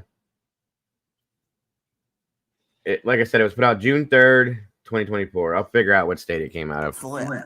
If my children were having junk food day in, day out, as a matter of fact, Dr. Bethany Marshall, let me go back to you. The other day, John David and I had it out. My son, now 16, one of my twins, had it out means we sat at the kitchen table and had a discussion, a stern discussion, because Right. I heard he said the S word. You know what the S word is in our? That's what this is. This is watered down, unsweetened tea. That's what I drink, or water. And you guys will see me with that zero sugar root beer every now and again now. But that's it. And coffee. So just saying. Here we go with one of her twins. She always talks about her twins. Our house, there's two of them. One is shut up. We don't say that. And the other S word, not what you're thinking, get your mind out of the gutter, is soda. I got word that John David Lynch, my big boy, had gotten soda at school. Okay. So then I had to show him all the articles online about what it does to your stomach, how it rots nails if you leave that nail in the soda for an extended period of time, just on and on and on about soda. Of course, he probably ran out and got another one as soon as I wasn't around. But Lemonade or grape Kool-Aid, no sugar. So you basically drink lemonade or purple water. Because there's no flavor to it, Doodle, if there's no sugar in it. So it's purple water. Which is okay. That's your choice. Yeah, the no sugar thing, it took me a while, but I can't stand sugar now in anything I drink. Everything's got to be nothing. So tea and lemonade. I've done that before too, Sherry. It's pretty good. When there's no sugar in Kool-Aid, Doodle, there's no flavor. Do not, you can lie to yourself, but don't lie to me. That, or if it says it's sugar free, it's got aspartame in it. That's true too. Because I drink Some other Kool-Aid that's sugar free Kool-Aid, and it has aspartame in it. Yeah, unsweetened iced tea is the shit. I'm telling you guys, I love it. Every now and then I'll go put a little, like a half a packet of stevia. Yeah, that's what we use. I put a little bit of that in there every now and then just to give it just that tinge of sweetness. But the unsweetened stuff is my favorite. I'll put lemon in there sometimes. That helps. Aspartame is basically E. coli shit. I've heard that too. It's really bad for you. But doctor said that he'd rather me eat or drink You're regular. also diabetic, though. Type 2. Right. That's why I do this. But I gained a taste for it. I love it. The one thing I do love, though, is that zero sugar root beer because it tastes exactly like what root beer is supposed to. And there really is zero sugar in it. There's other things, but there's zero sugar, luckily. I'm probably the only person in Texas to drink unsweet tea. These people, oh yeah. I live in a house of Southern people. What do you think? Brady don't drink sweet tea anymore either, but her mother will make her sweet tea. She brews it in a pot on the stove with one of those 1 gallon bag things. And then she brings out a bag of sugar when she makes it, guys, puts it in a 1 gallon pitcher. And I swear to God, she uses half a bag of sugar. My diabetes starts, my fingertips go numb smelling her make it. I'll just put it that way. I've had that. That's not too bad. My wife tries that. I'm going to die of something, so I might as well enjoy life. Go for it. My liquid IV has stevia. Not sure if that's okay. I have no idea. Avery. Captain Jenks, good to see you, brother. On we go. That said, this child had nothing but baby bottles full of Mountain Dew, Dr. Bethany. Nancy, this child was not a person to them. This child was an it. And all those toys you see, you can get toys for free. You can go to a shelter, you can go to a toy giveaway, you can go to the neighbors. You know, toys get tossed around and, you know, passed from household to household. So that didn't cost them anything. Food cost them something. And they resented any need this child had. They didn't want that child there. This child was a prop. And Nancy, look at how Carmody is. Look at her hands. You see her fingertips? Cheetos. Look at her fingers. They're all yellow. Or Doritos, one of the two. Here's a bag of Doritos. Go away. Leave me alone. I bet you. God damn. Smiling in all of those photos. Tragically, she loved her parents, even though her parents did not love her back. That's what children do. They want the love of the parent, even when the parent does not care about them. But this fatal starvation, I think, is worse than just deprivation. These parents wanted to see this child deteriorate because there were visible signs of it.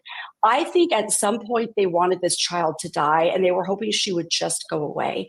And the toys is to distract her so they don't have to play with her or take care of her.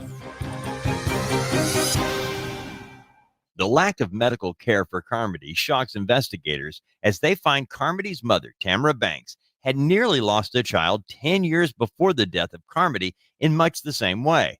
At that time, a 4-year-old son of Banks falls into a coma from previously undiagnosed diabetes. Even after that child recovered, Banks continued to neglect his medical needs, failing to have him seen by a doctor and never attended any of his follow-up appointments. As is so often the case. Then how in the hell did CSB not step in? First of all, take the first child. Second of all, allow her to keep this child.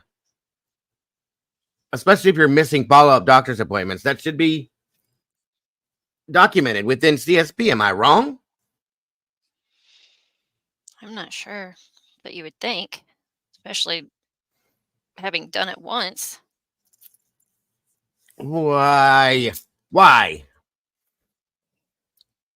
Oh my God. Nice face, Nancy. I always pause these perfectly, I swear. This is not the first time. A baby girl, Carmody, dead after living off nothing but Mountain Dew baby bottles. Nothing. Do you... There it is. I'm telling you, they lived off this shit themselves too. This is it. Look, it's everywhere in the house. That's the cleanest that floor probably ever was. Must have been when CSB showed up or something. Who knows? You're right, Truth. Good God, this is just sad and disgusting. Look at this. And they actually, the family gave this to the funeral home to be used on the online obituary. Her with Mountain Dew. You know what? Troy Slayton is with me.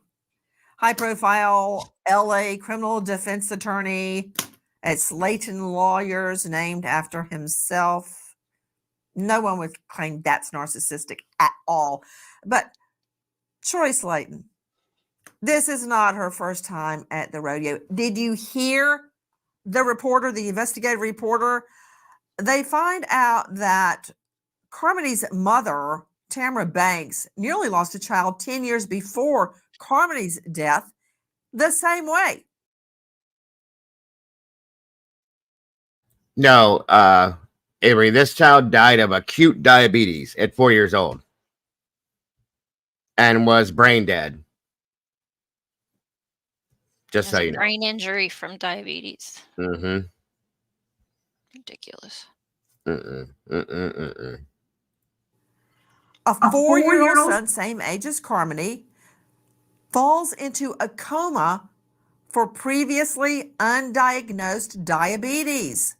Even after that little boy, Banks, recovered, she continued to neglect his medical needs. A, why did the children get to stay in the home? But B, there's no way she can claim what? Diabetes. And here's the thing, you guys. The area where you buy, at least in most of the stores around me, where you go to grab the soda, pop, whatever you're calling this, the Mountain Dew, that same area, if you walk down 2 feet more, typically there's juicy juice, fruit juices, and bottles of water, and Kool-Aid packets, and a bunch of other stuff is all in that same aisle. You're that lazy you couldn't walk down and grab something for that baby? No, she'll be okay. She can just drink what we're drinking. Did they give her coffee too? Did they get her? Did they hand her alcohol when they were drinking? It's just stupidity and ignorance. God. Her son, then 4, almost died the very same way. What about that, Troy Slayton? What are you going to do at trial now after I bring in that similar transaction on you? Let me say I will. The death of any child is a tragedy, and the death of that beautiful little girl is absolutely a tragedy. But for us to sit here on our high horses with our advanced degrees, you and me with Juris Doctorate degrees, everyone else here with doctorate degrees, and you with the smarts to know that you're not going to feed your child soda, I don't think that this was an issue of a mother not loving her daughter. This is a situation where somebody was just dumb. Somebody was really, really stupid, and stupid does not equal criminal. This is somebody who clearly wanted to provide. Oh, I know this old boy here is not trying to call this to say that this ain't criminal. That's what it sounded like to me. Oh, hell no, bro. Look, oh my God. Look, they even got ice cream. See this? On the counter. Nothing but garbage. Jesus Christ. Every now and then, but damn. He's trying to say this ain't criminal. You better fix this, dude. It's not equal a defense. There's toys everywhere. There's smiles. Yes, there's Doritos stained fingers. But this is a person who was stupid, not a person who wanted her child to be dead. Are you through?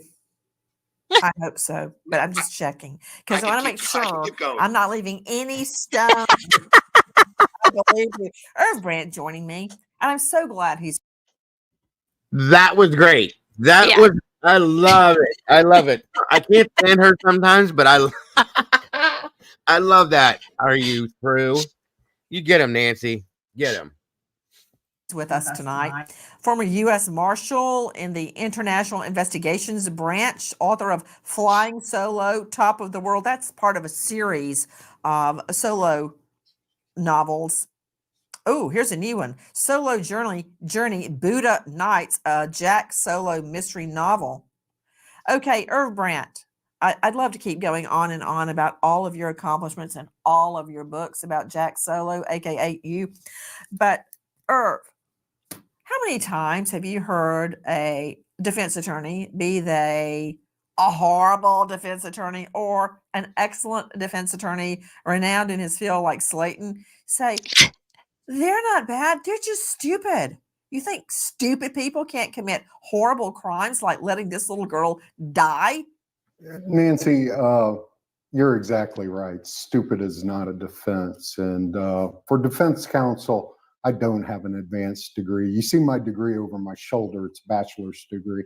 I don't have a doctorate like the rest of you. And so I'll tell you from my point of view, this is horrifying. And this is criminal. It's not neglect. It's not a mistake. This is criminal intent when you're talking about this type of abuse. And unfortunately, this little girl, I can't believe that a family member, a friend, or someone didn't call child welfare services. You know that this would have been reported if she would have made it into school, and possibly teachers, healthcare workers would have been able to see her, and this tragedy could have been prevented. Well, I guess so, Irv Brandt. All of her teeth were rotting out. that have to know something was very, very wrong. Dr. Michelle Dupree, again, and I know it's really hard for you with all of your medical degree and experience and education to please talk regular English, not Latin phrases or medical phrases. Please.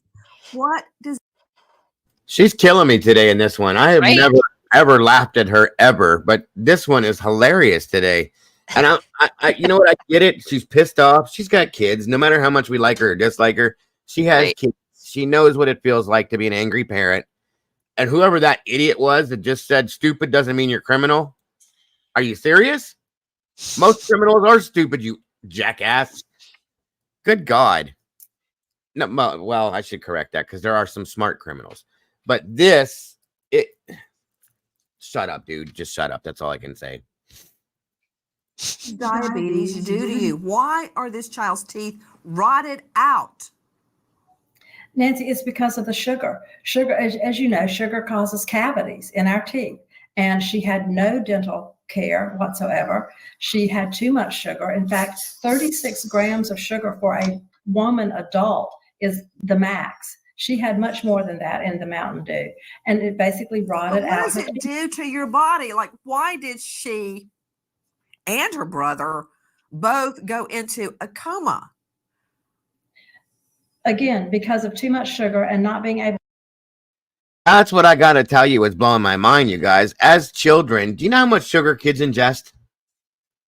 Candy and look at Easter time and Christmas time, the stockings, and they just kids ingest a lot of sugar.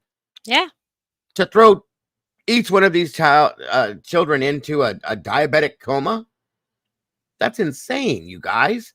Adults have right birthday cake, ice cream. You know, It would have had to have been an right extraordinary amount. Exactly. Bread, sandwiches, peanut butter and jelly, all of this stuff that kids eat. Yeah. That's a lot of sugar that kids ingest and they don't go into diabetic comas or diabetic shock. So this woman has obviously, in my opinion, at least, because I'm not in that, thank God, that dirty ass pigsty of a house that the fucking pig lives in. Excuse my language again. I'm so mad right now. Gave these children nothing. She probably doesn't even know what a can of green beans is. Or maybe it's against, she's allergic to it or something. I don't know. But like to put a child into diabetic shock and coma, that's insane, you guys. That's a lot of sugar.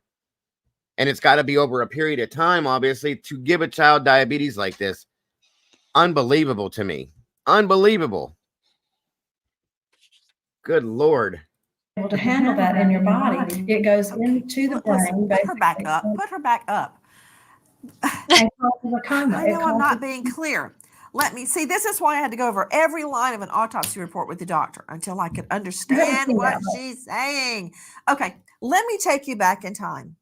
Remember Steel Magnolias? Remember when Julia Roberts, who was diabetic, fell over and died? She went into a diabetic coma and she died. Okay. Why did she die?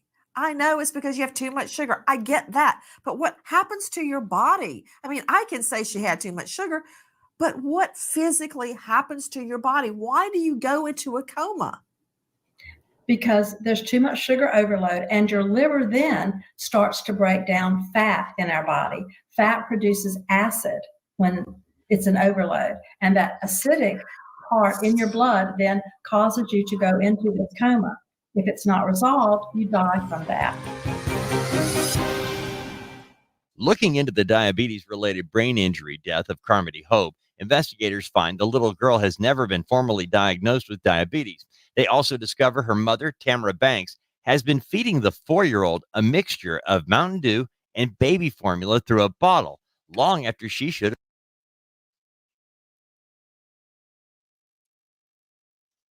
What? Not only did she, okay, I didn't know that. I thought it was just straight Mountain Dew. You really mixed it with baby formula? Mm-hmm. Oh, wow. I didn't catch that either.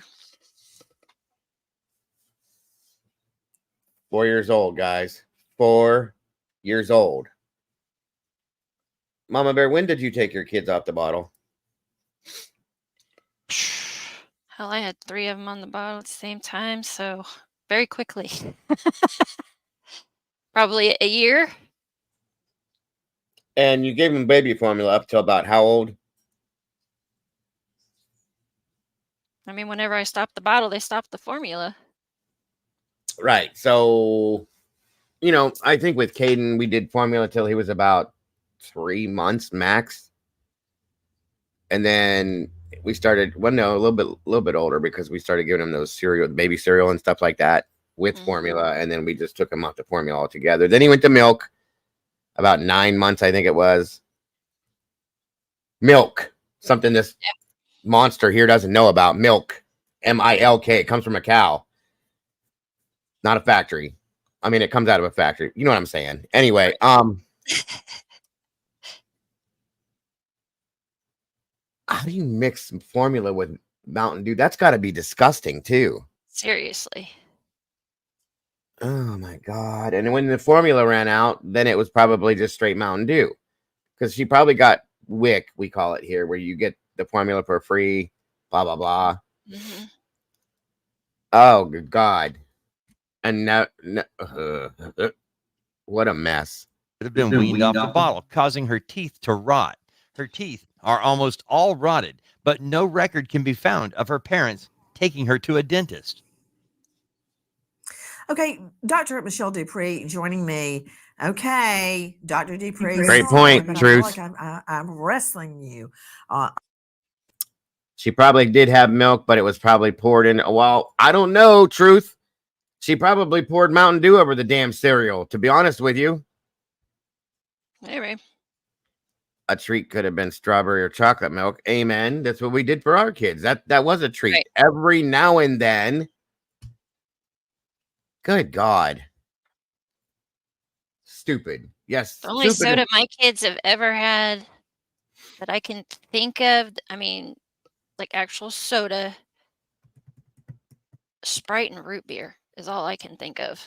Our kids didn't drink pop And when they that were wasn't little. even until they were in their teens. Right. That's Not when at my 4. kids. Oh, hell no. Not at 4. We allowed our kids to start drinking pop or soda, as you call it. I think they were probably about 12 or 13. And it was like, you can have one a week, maybe, or something like. Well, our kids didn't like that shit, to be honest with you. None of them really liked pop. Yeah. Or soda. Got me saying it now.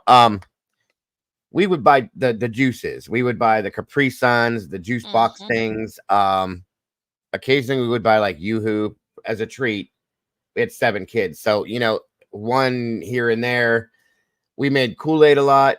We made or we would buy orange juice, and a lot of water, guys. We've always given our kids water, but this is just ridiculous. We didn't have Mountain Dew in our house. It was not one of them things we would buy. If anything, we had every now and then we had Pepsi, because we both used to be Pepsi and Coke freaks. Okay, her and I, but we got off that. But my kids didn't like it. They would prefer to have like Kool-Aid or the high C fruit punch, which is not good for you either, but stuff like that. Okay. But it wasn't, it was very rare. Our kids drank a lot of milk, water. They did have tea. They were raised on tea, but not very often. This is just nuts. Yeah, you think? Mountain Dew and baby formula cocktail. Think about that. No. Baby formula by itself is nasty. I drank some on accident and I like projectiled everywhere. It's thinking about it makes me like, the smell of it was gross. So you mix that with the really, really sweet, sugary, green, toxic Lemon lime flavor. Ew. No. Wow. Ew. Wow. No, thank you. What a wow. On this, but I'm not giving up. I'm going back in the ring with you, Dupree. Okay, I know diabetes, you can be born with diabetes. You can develop diabetes, even if you have a good diet. But can a regular diet of nothing but this Mountain Dew, how many grams of sugar does 77 grams of sugar in one of these? So if she had 3 or 4, 5 or 6 baby bottles a day of this, sometimes mixed with formula, can you create diabetes because of your diet? Can you eat so many sweets and just Well, somebody correct me in it because it's been a long time since I had to deal with formula. Doesn't formula have some content of sugar in it as well? Because they do need some sugar I would think so. when they're little like that. So I think it does. I could be wrong. If I'm wrong, somebody correct me. But I think there is, because it does have a sweet tinge to it. It's very gross. So to take that, if there's already sugar in the formula, and add nothing but green sugar, liquid sugar. That's what I thought. And I'm gonna have to look that up just to see out of, curiosity. so much Mountain Dew that gives you diabetes? Yes, essentially, Nancy, you're absolutely correct. Because again, the sugar overload is what causes you to start then not being able to handle it, and your body starts breaking down fat, causing the acid. Our body is in a state of equilibrium between acid and base, and when one of those is out of whack, then it causes serious injury to the body. And in this case, it's over acid, and that's what caused the death.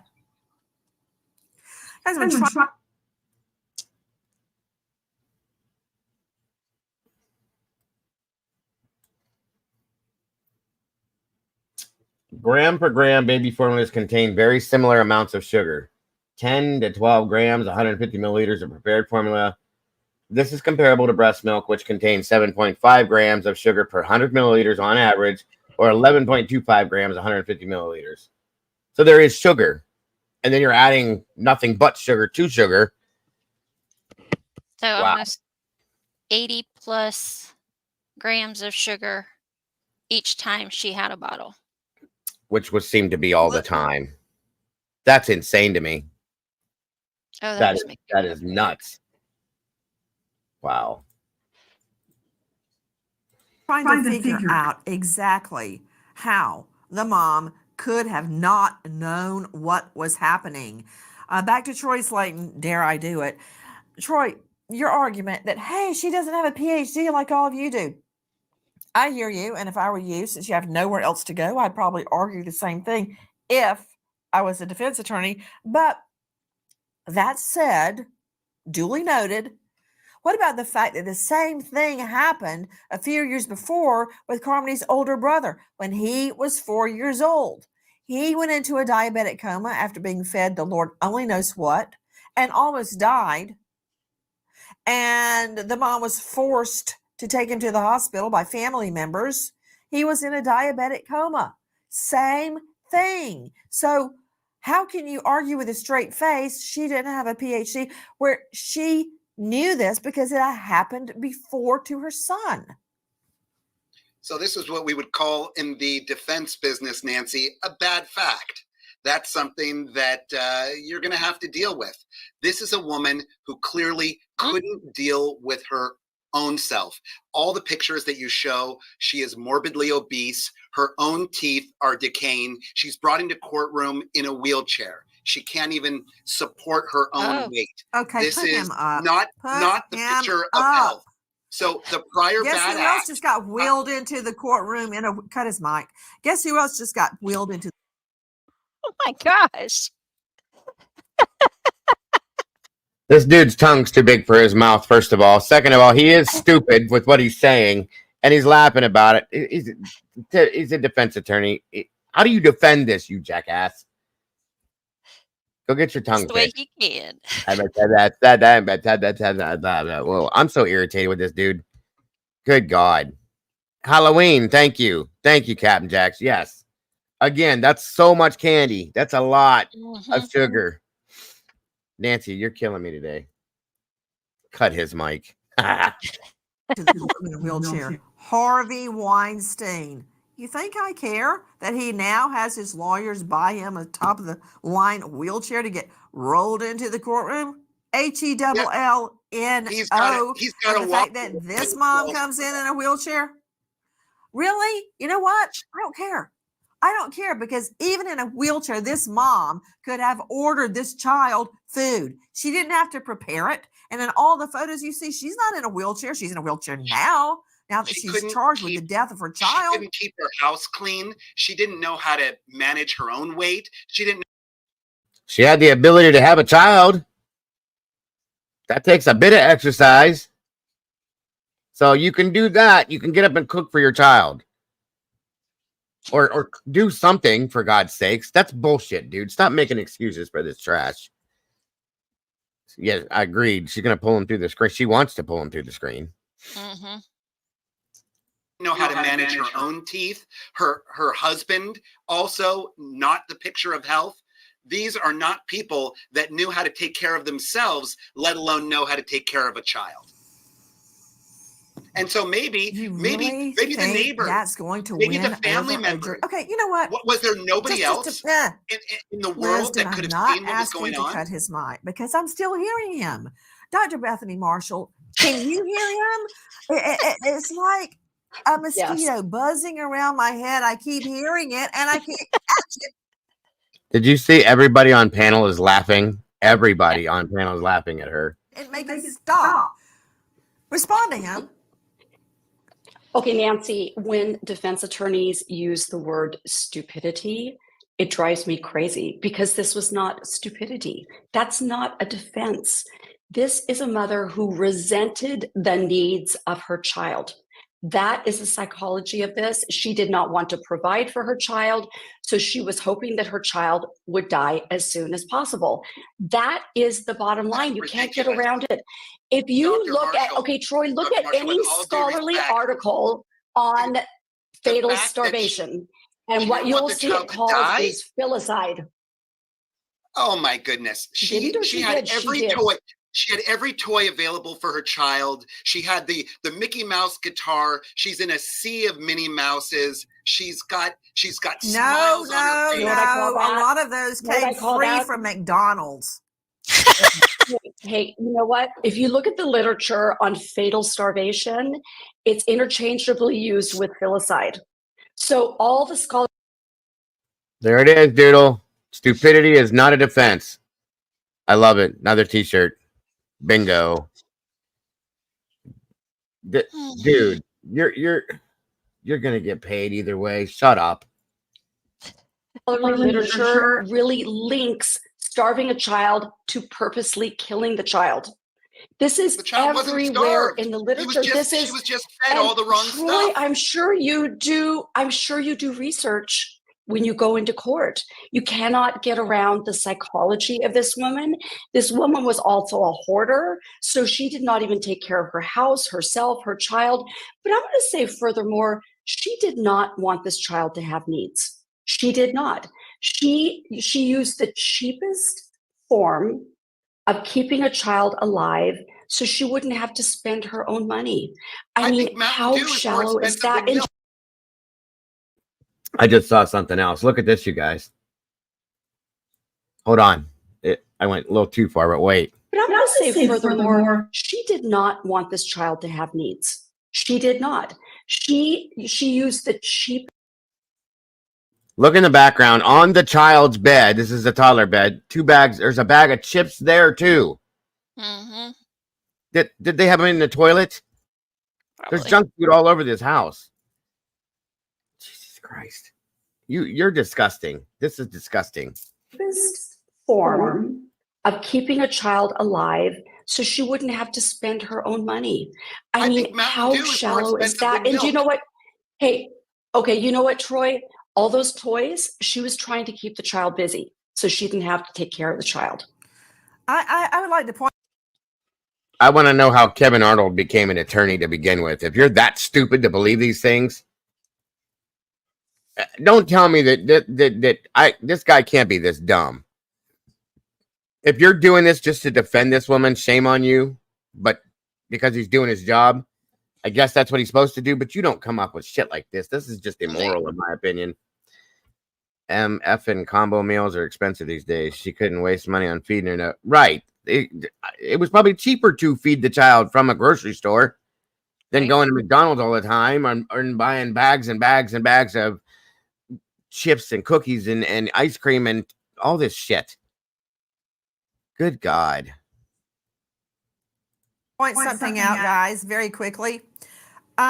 Troy Slayton, you got to think again about your argument. And I know what you're doing, Troy. You're doing what any good defense attorney would do when your back is against the wall, you have nowhere to go, you make something up. My mom, my brother and sister and I are first generation college. Okay. My mother didn't have a PhD. She didn't even have a Bachelor of Arts or Bachelor of Science, or 4 years. She didn't have an associate's degree, 2 years. Okay. She grew up working on a farm with an anonymous donor providing her music lessons so she could go on to play cello in the symphony and the piano and the organ, where you play with your hands and your feet at the same time. She never, ever had the kind of education you're talking about. So she had street smarts. Dad, but he's talking. But on the weekends, while other kids are out at arcades, we were in the fields of our friends, our neighbors, and our church friends, because they would allow us, because my mom played for the church for free, to pick produce. And then we would cook it. And then we would have it. Fresh veggies, fresh fruit that we would pick ourselves. I'm not telling you a hard luck story. I'm glad that happened. But my mom didn't have what you're talking about, a PhD. Her mother grew up working in a tile factory, for Pete's sake, working a farm. They didn't have a PhD, but they cared about their children. And you want to tell me everybody on that jury wouldn't care about their children? It's complete BS. I don't think you're being fair to all the parents out there that didn't have the benefits and luxuries my parents gave me to get through law school. Because most parents have basic common sense, which clearly this woman didn't. Most people have a basic modicum of an understanding of basic nutrition, but that doesn't mean everybody does. I would venture to guess that. I will not agree with that. I'm not going to give him that. That's a bullshit excuse. Every person, I don't care if you were raised by Ronald Dan McDonald, okay, knows it's general. It's just normal to know these things, that all this junk food is bad for you. She got fat for a reason, just like the rest of us do to get fat. We know what we're doing is not healthy, but we still do it, okay? We know what we should be doing and not doing, but we make those choices. She made a choice to live this way. It wasn't that she didn't know what she was doing. That's bullshit. Stupid. That's the dumbest thing I've ever heard. She didn't have common sense. Whether she had common sense or not, you don't need it to know this. It's taught to us our whole life, guys. So this jury is going to run all over him. You're going to lose this case, bro. Just so you know. I hope nobody sends her money for store. I don't want this bitch to have any. God, she's gonna lose her mind if she doesn't get commissary. Telling you right now, especially when she gets it. Good God, the meals in jail. Good luck, lady. She's probably gonna lose a lot of weight. Be a good doctor. That this woman wasn't working and that she was on some sort of disability welfare program. She was just being given money. She didn't have the street smarts that your mom and grandma had. She didn't have that institutional knowledge. Yes, she did. She made a choice. It's a choice. We have choices. We can pick and choose. If somebody gives me $150 and says, go to the grocery store and buy food, when you walk through that door and you grab that cart, you have a choice whether to go buy Hamburger Kitchen bread, eggs, and milk, or Cheetos, Doritos, Ruffles, Mountain Dew, and Pepsi. It's a choice. She chose not to do that because she's, yes, stupid, but 2, lazy, and 3, selfish. Oh, this happened in Ohio. This did? Cincinnati. Of course it did.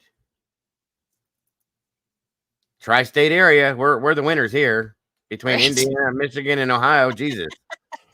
Good God. And it happened to her son 10 years before this. Thank you, Andy. That's the other part of this. So you did know, okay, your defense is going to fail right there, brother. You did know at least 10 years before. Okay. So that child now is I don't know how old he was then, but 10 years older, survived the situation barely. And you have a 4-year-old now that's going through the same thing and didn't make it out of it. Okay. So you know what you're doing. It's like playing with fire and you decided to get burnt. And guess what happened? Your child died. It probably is in the water, Debbie. I'll tell you that much. And he was 4 when that happened. So he's 14 years old now. I can only imagine what this child looks like. He's trying to say, Sherry, that this woman is just stupid. And that's what the defense is going to be. She had no common sense. She was dumb and she didn't know how to make the right decisions to take care of this child. That's what he's trying to say. That's going to be his defense in this. They're going to laugh him out of the courtroom, guys. That's a good point, too. She very well could have. That other doctor, or whatever she was at the top right corner there, believes that this woman was purposely trying to kill this child. And in a sense, I mean, she was. By doing what she was doing. Right. Absolute bullshit. That defense, that's not a defense. That's never going to work. What a jackass. Oh, I'm so irritated today. It's not even funny. These cases are ridiculous. Thanks, Andy, for sending me this one. And I got one more to show you guys, too, that's going to blow your mind once we get through this mess. No, in her family. She just gave the child what she thought was needed in that moment to make the child happy, to put a smile on the kid's face. When you give a kid candy, does the kid smile or does the kid say, oh, no, I don't want to eat that candy. That's not healthy for me. The kid's going to gobble it all up, whatever they can. Day by day, she watched her little girl get more and more pale. She watched her daughter's teeth rot out one by one, and she continued to feed her nothing but baby bottles full of Mountain Dew. 70 plus grams of sugar for one of these. How many of these did the baby girl have every day? And it's not just Carmody. Carmody's older brother went into a diabetic coma when he was also 4 years old and had to be rushed to the hospital in a coma. He lived, but after that fateful night, mommy continued to ignore the child's medical needs. And hey, Daddy, I'm not letting you off the hook. You're going down too. You're just as responsible as mommy. I'm trying to figure out how this was.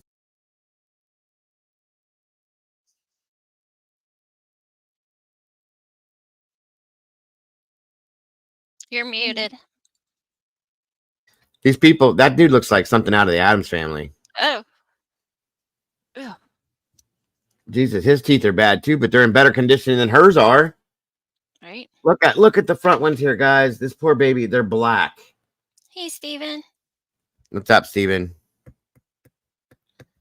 That's a good point, Kim. I would wonder that as well.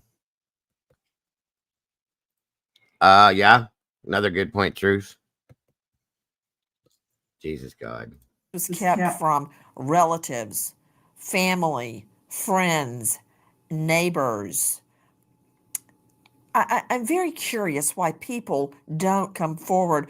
Irv Brandt is joining us, who has traveled all around the world apprehending dangerous criminals. You know what I think part of it is, Irv, and the reason I introduced you that way is people have in their minds who is a killer, what that killer would look like.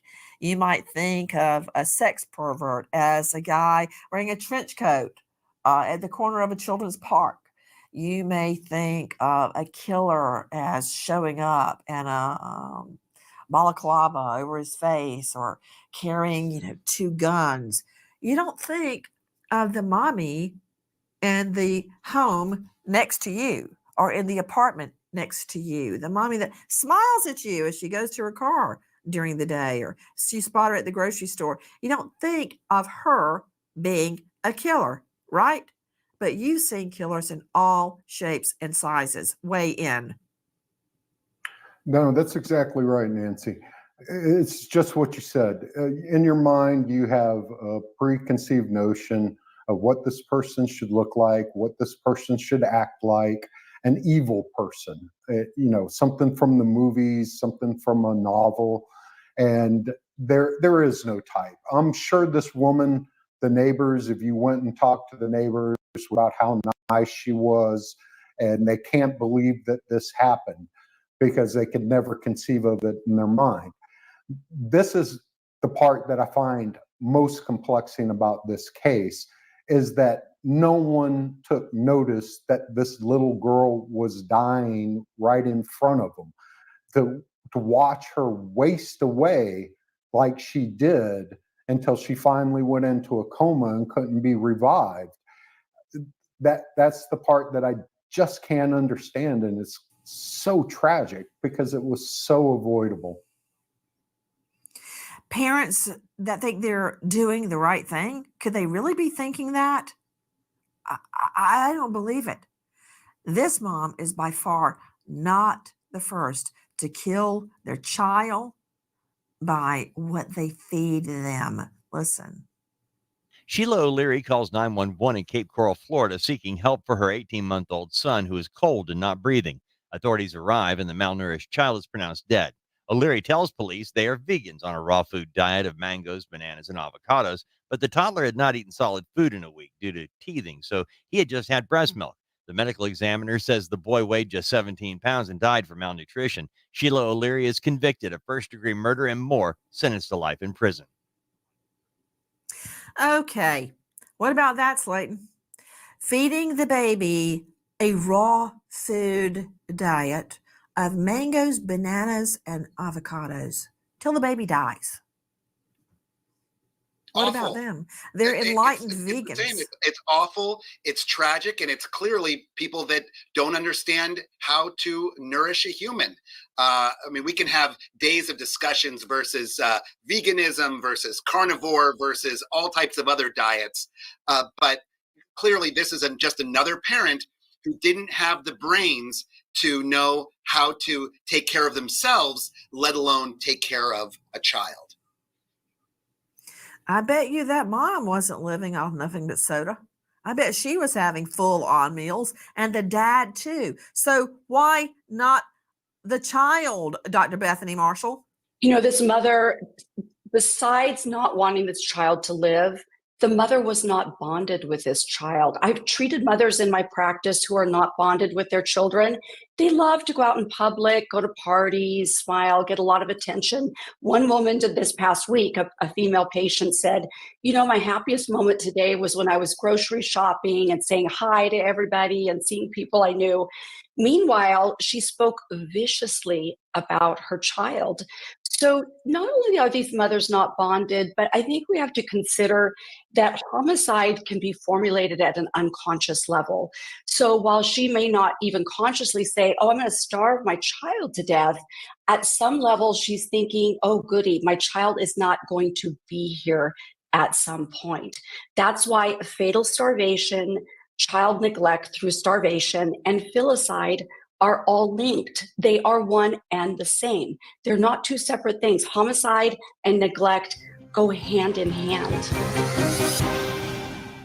Carmody Hobe is a 4-year-old with a big personality. Nicknamed Boogie, she loves being silly and taking pictures, smiling big and saying cheese. Waking up with great joy and energy, she loves playing with her Mickey buddies and racing car.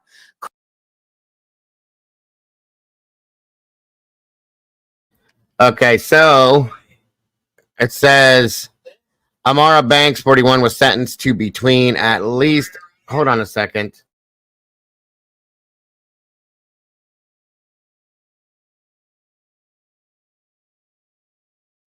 All right, sorry. 41 was sentenced to between at least 9 years and 13 and a half years in prison this week after pleading guilty to involuntary manslaughter in the death of her daughter, Carmody Hobe. In January of 2022, the little girl's father, Christopher Hobe, 53, also pleaded guilty to involuntary manslaughter and is set to be sentenced on June 11th.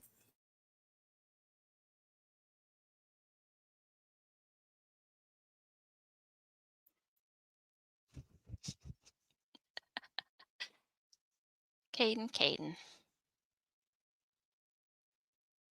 Okay. And Hope apologized in court. A lot of carelessness and laziness is what caused this, and it never should have happened. I'm very remorseful for this, Hope said. She's a little angel, and I'm very blessed to have her in my life. I wish if there was anything I could have done to save her, there was. I would have. I'm very sorry for everything that's happened. Last month, Hope's partner, Tamara Banks, was sentenced to 9 years after taking a plea deal for one count of involuntary manslaughter. Both Hope and I don't see the rest of it, but that's okay. This should have been premeditated murder, in my opinion, because you basically played this out beforehand, in my opinion. Do you know what I'm saying? Right. Yeah. Unreal. Unreal. Wow. Wow. Wow. Yeah, rest in heaven, baby girl. This is sad. I'm so sorry that, you know, these babies are born into families they don't have a choice with. They're just given what they're given. And these babies are a joy. Okay. It's a privilege to have children, you guys. It's not a curse. It's not a bad thing. They sure as hell know how to make it that way. It is. It was heavy. I mean, I wasn't planning on covering this. I'm glad I did though, because again, what this does is this brings awareness to the ignorance that's out there and things that we need to, once again, pay attention to. If you see something about this, you say something about this. Don't mind your business, because this is what happens when we do. It's very sad to me. Very sad. I'm sorry. I'm loud and obnoxious today, guys. I'm irate over this stuff. Exactly. She nourished herself. At least she admitted to the laziness part of it. And it's right there. That's why her statement in court alone, it's obviously gone through and it's done. She's been sentenced. So it is what it is. Yes, children is a privilege. Having children's a privilege, folks. It's not, you know, a game. It's not a problem. It's not any of that. It's a privilege to have a child, in my opinion, at least. Mm-hmm. And the thing is a lot of people can't have children. Okay. That's one of the things that really angers me about this. There's a lot of people that would do anything on this planet to have a child and they can't. Okay. And then you have people like this that take it completely for granted and are nothing but pure ignorant and don't care. Any one of the people that I've known that can't have children would have taken this baby out of that woman's hands at any given moment and treated her like the angel that she was. Yeah. Unbelievable to me.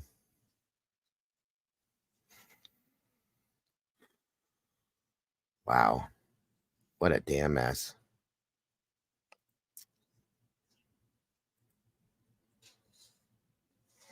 So that's two stories. I was going to show you the other one, but we're about at 3 hours now, so probably not going to happen. And it's way worse than, it's not worse than this, but it's about something that a 14-year-old child did that blew my mind. Well, maybe I can show you guys real quick. And it's about what the child did, not what was done to the child. But it shows, in my opinion, the parenting of the child. Are you leaving already, Truth? I appreciate, if you are, I appreciate all of your input throughout this whole thing. You had a lot of good points, Truth, through this. So thank you for that. Truth.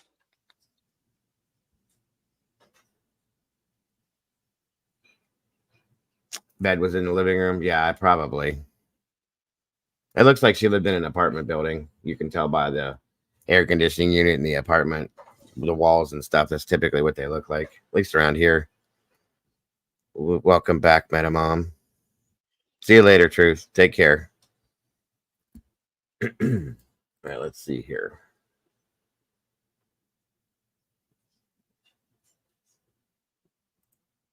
What is going on? Are you going to work for me or not? Not. This is from 2 years ago. And I caught this story last night, I think it was, as I was going through things. And it just completely floored me. I couldn't believe this. And I wanted to just show you guys because it was so crazy. And this is just going to be a quick scenario just to give you guys a look into this. June 14th of 2022 is when this was put out. And like I said earlier that children aren't bad. Small children aren't bad. You can become that way, but it's based, in my opinion, again, on how you were raised, what you were taught, what you were shown. You know what I mean? So you got to go into your settings, be sure that a certain setting, and I can't remember what it is at the moment, but you got to let the bell on for Dago. Okay. So again, yeah, that's happening too. Well, here's another situation that I just was like, wow. And it's again, trigger warning. Before we do this, there's a lot of this today. It's crazy. Trigger warning. Content may include sensitive or violent content not suitable for all viewers. Feel free to step out if needed.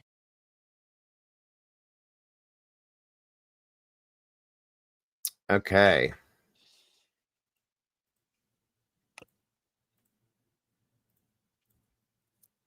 All right, 1 second here.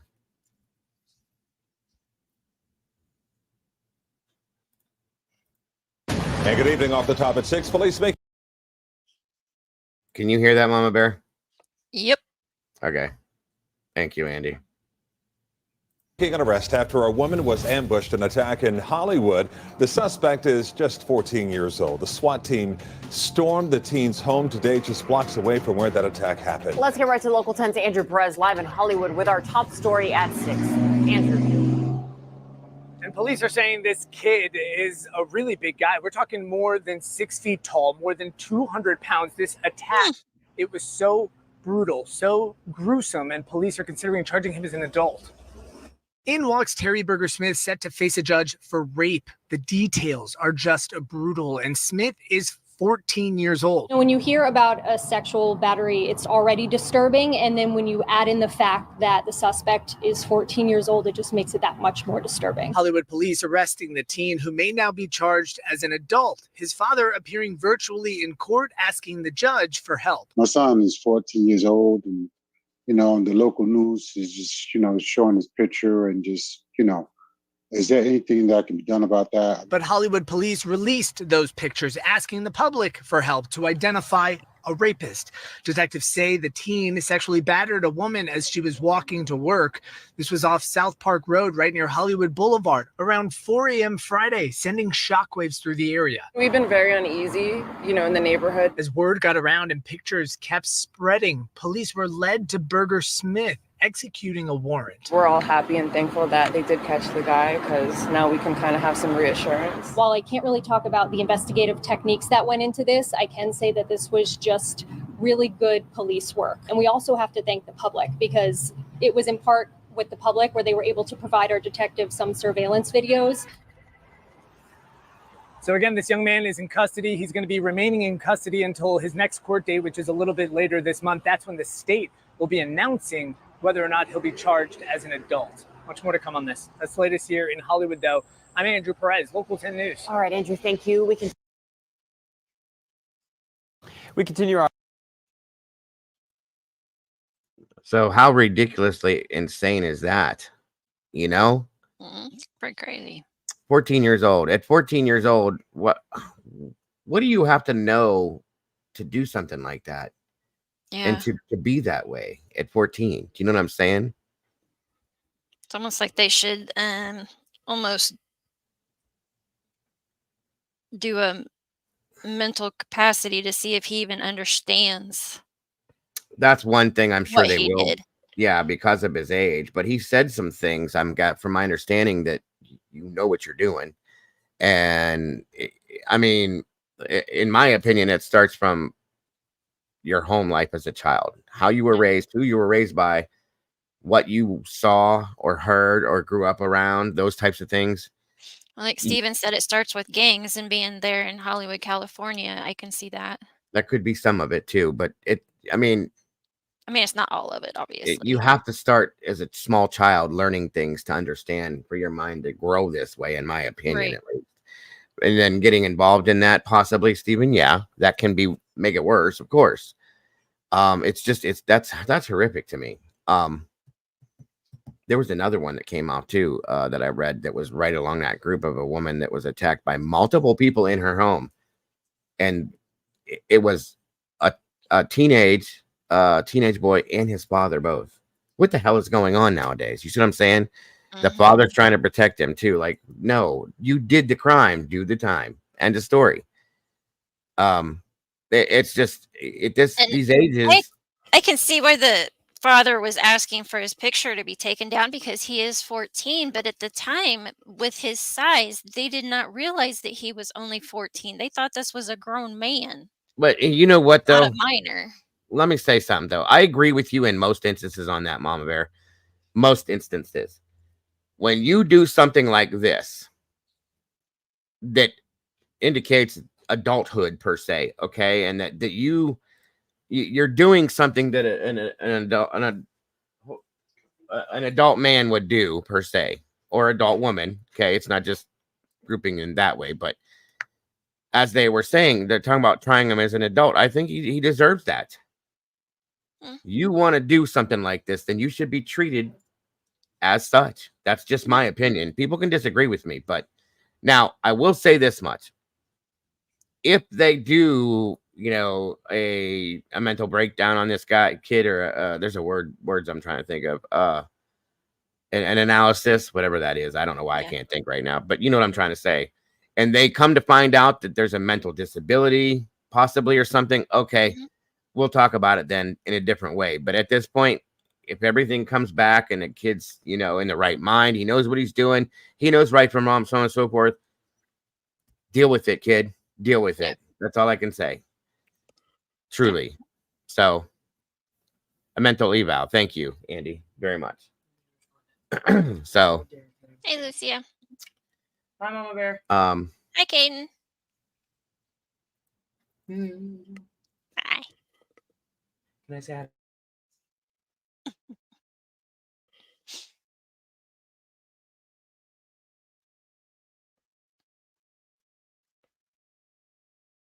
Let's see here. Yeah, that's what I'm talking about. They need to see if he understands what's going on, not charge him because he's huge. You don't charge him because you're the size of an adult. That's stupid. That doesn't make any sense. It's the mental awareness, okay? Period. If it comes down to the fact that he absolutely knows what he did, because there were some statements that he made that were really, really kind of dark that tell me that he does, okay? So that's my thought on that. Uh-oh. You did it already. Damn, that's quick. I like that a lot. Hold on. I'll show you guys real quick. If it'll let me. We can change up the way it's done too, but I like that a lot. She doesn't waste any time, I'll tell you that much.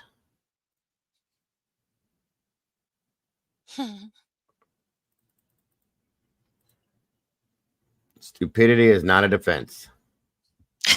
Cute. And then, of course, there's different colors. And we could put it in a different block or however, but still, that looks pretty cool. Thank you, Doodle. And she did another one, too, and I really like this other one.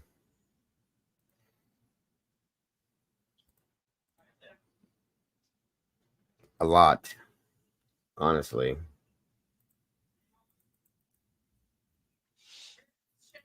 Hold on a minute. I'm just wondering, Andy, because he's 14, some mental illnesses don't start appearing or showing signs until teenage. Yeah, you until start hitting certain ages. puberty. Right.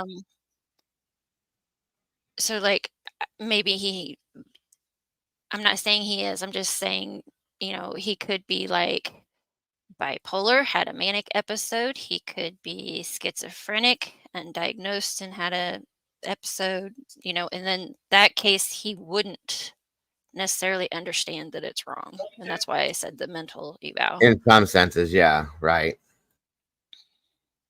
So this is the other shirt. No excuse for child abuse. I like that one a lot. Good job, Doodle.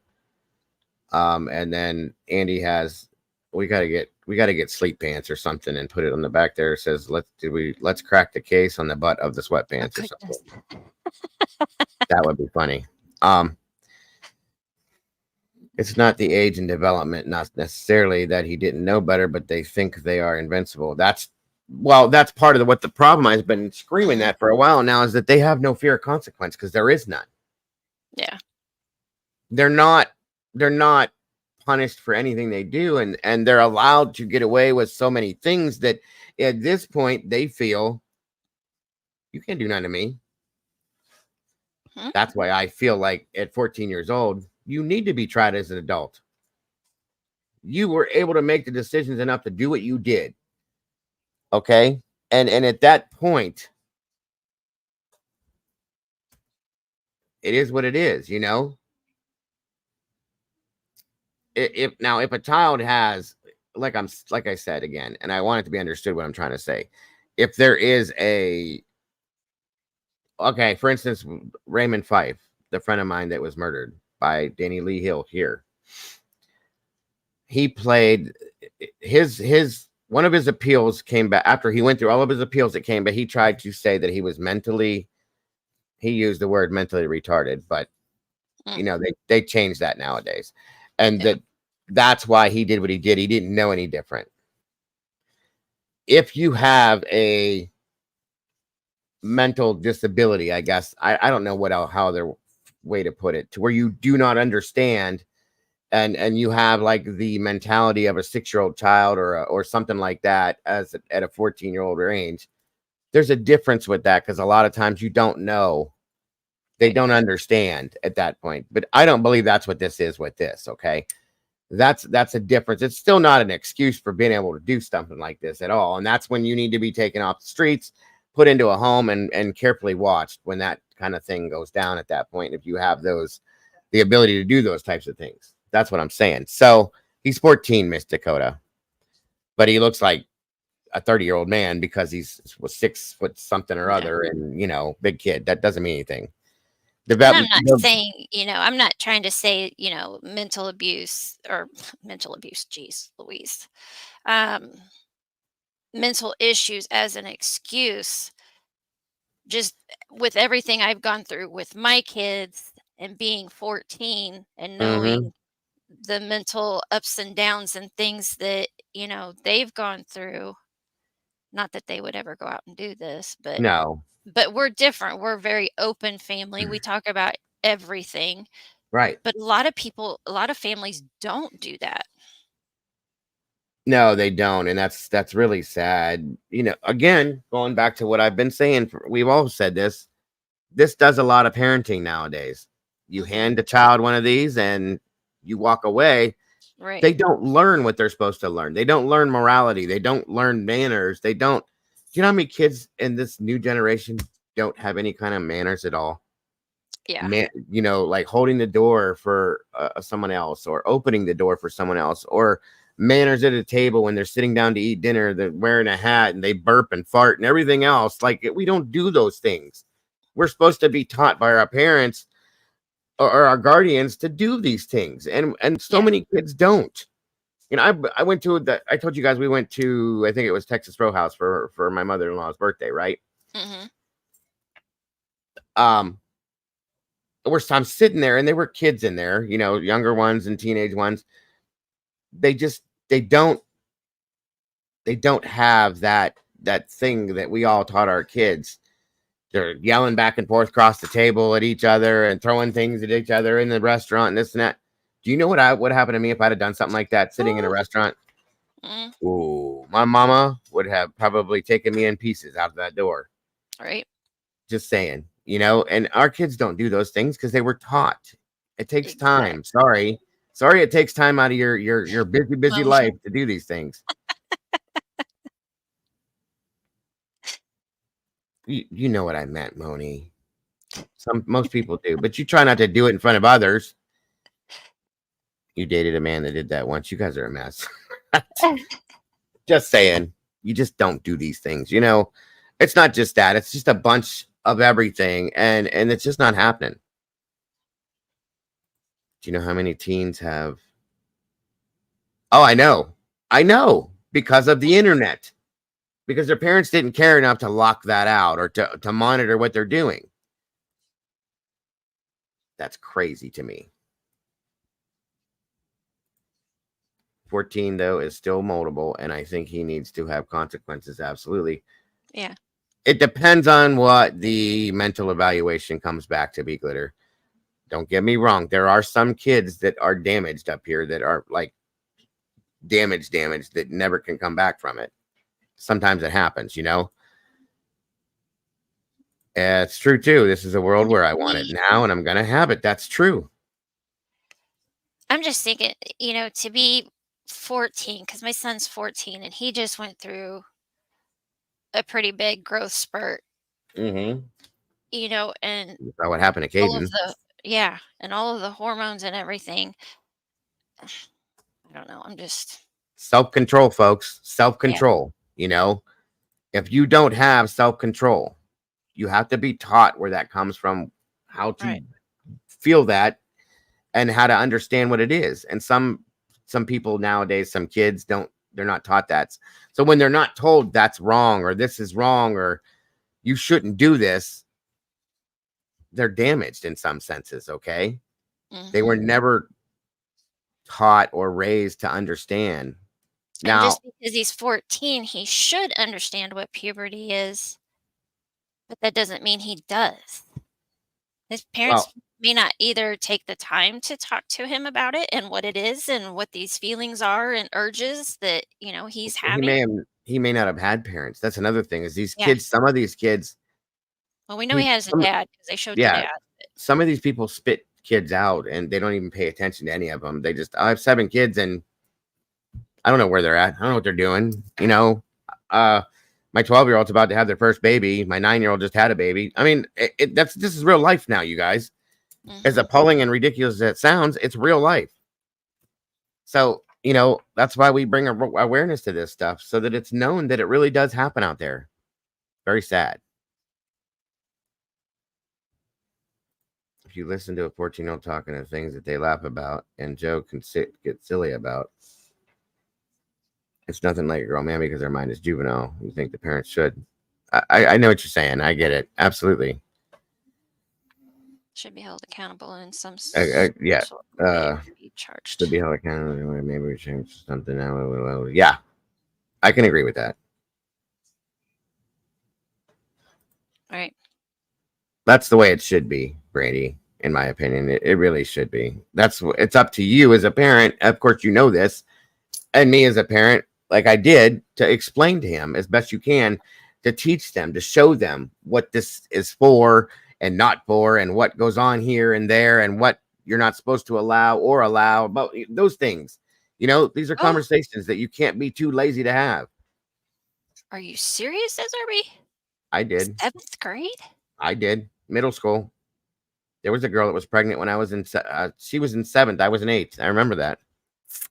Wow. We have 6th graders here having kids. My kids went to school with a girl in 6th grade. She was 12 that had a baby.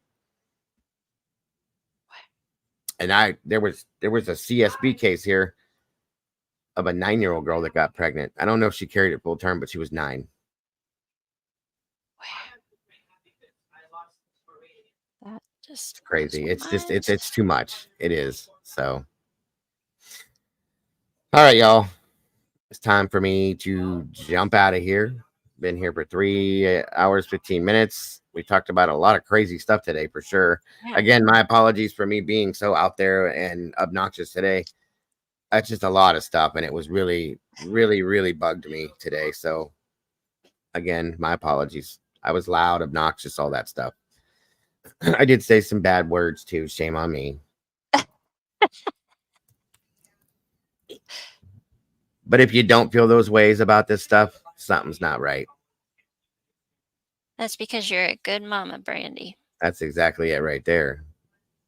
You got to teach them. You got to teach them. That's all. So, all right, Mama Bear, thank you for joining me today. Hey, Melinda. You're welcome. Good to see you. Thank you for joining us today.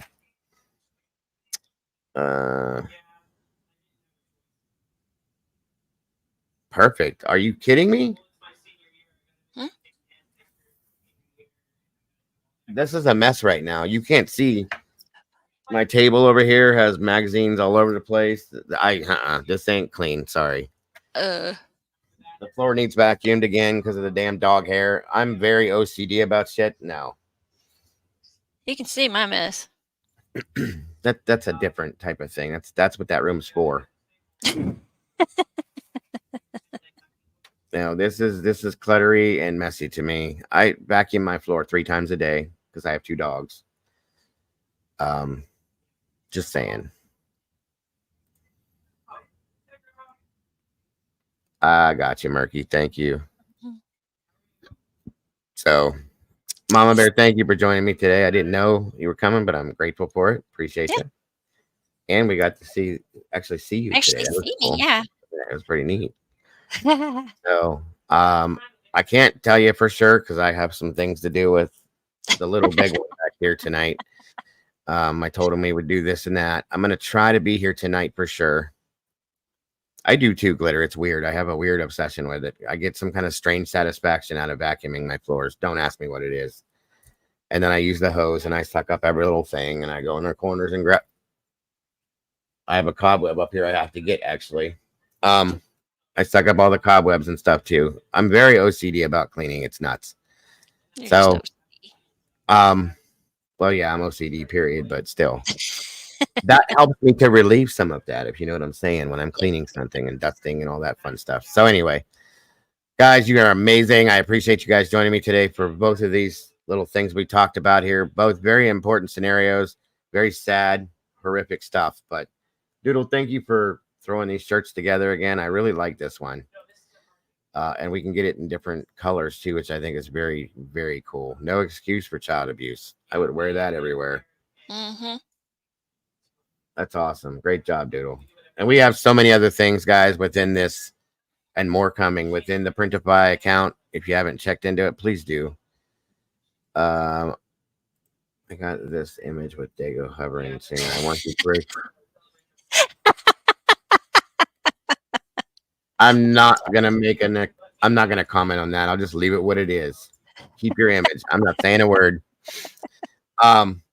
Anyway, if any of that stuff was triggering to anybody, my deepest apologies. I don't want that to happen, but it does need to be seen and heard. We need to bring the awareness on it. So, other than that, guys, I hope you have an amazing rest of your day. If I don't see you tonight, if I do see you tonight, it may be a late show. So, if I do, I see you then. If I don't, I'm going to be here tomorrow, even on Sunday, because I have nothing else to do. And it'll keep me busy and it'll keep me from thinking about missing my wife. So I will be here tomorrow, probably around the same time as I was today, if not earlier. So I hope to see you guys then. For those of you that don't come in here on Sundays, I hope you have an amazing day and I will see you Monday. Other than that, I will see you all very soon. Don't forget to love yourselves and love each other. And please don't change a thing about yourselves because you're absolutely amazing. And this is why I'm here. Much love to you all and have a great night. Mama Bear, thank you very much for everything. Much love to you as well. And I hope you have a great night too. And I will see you all soon. Good night and God bless. Bye, guys. I'll see you soon. Maybe tomorrow, maybe Monday, maybe both. We'll see. Bye. Love ya.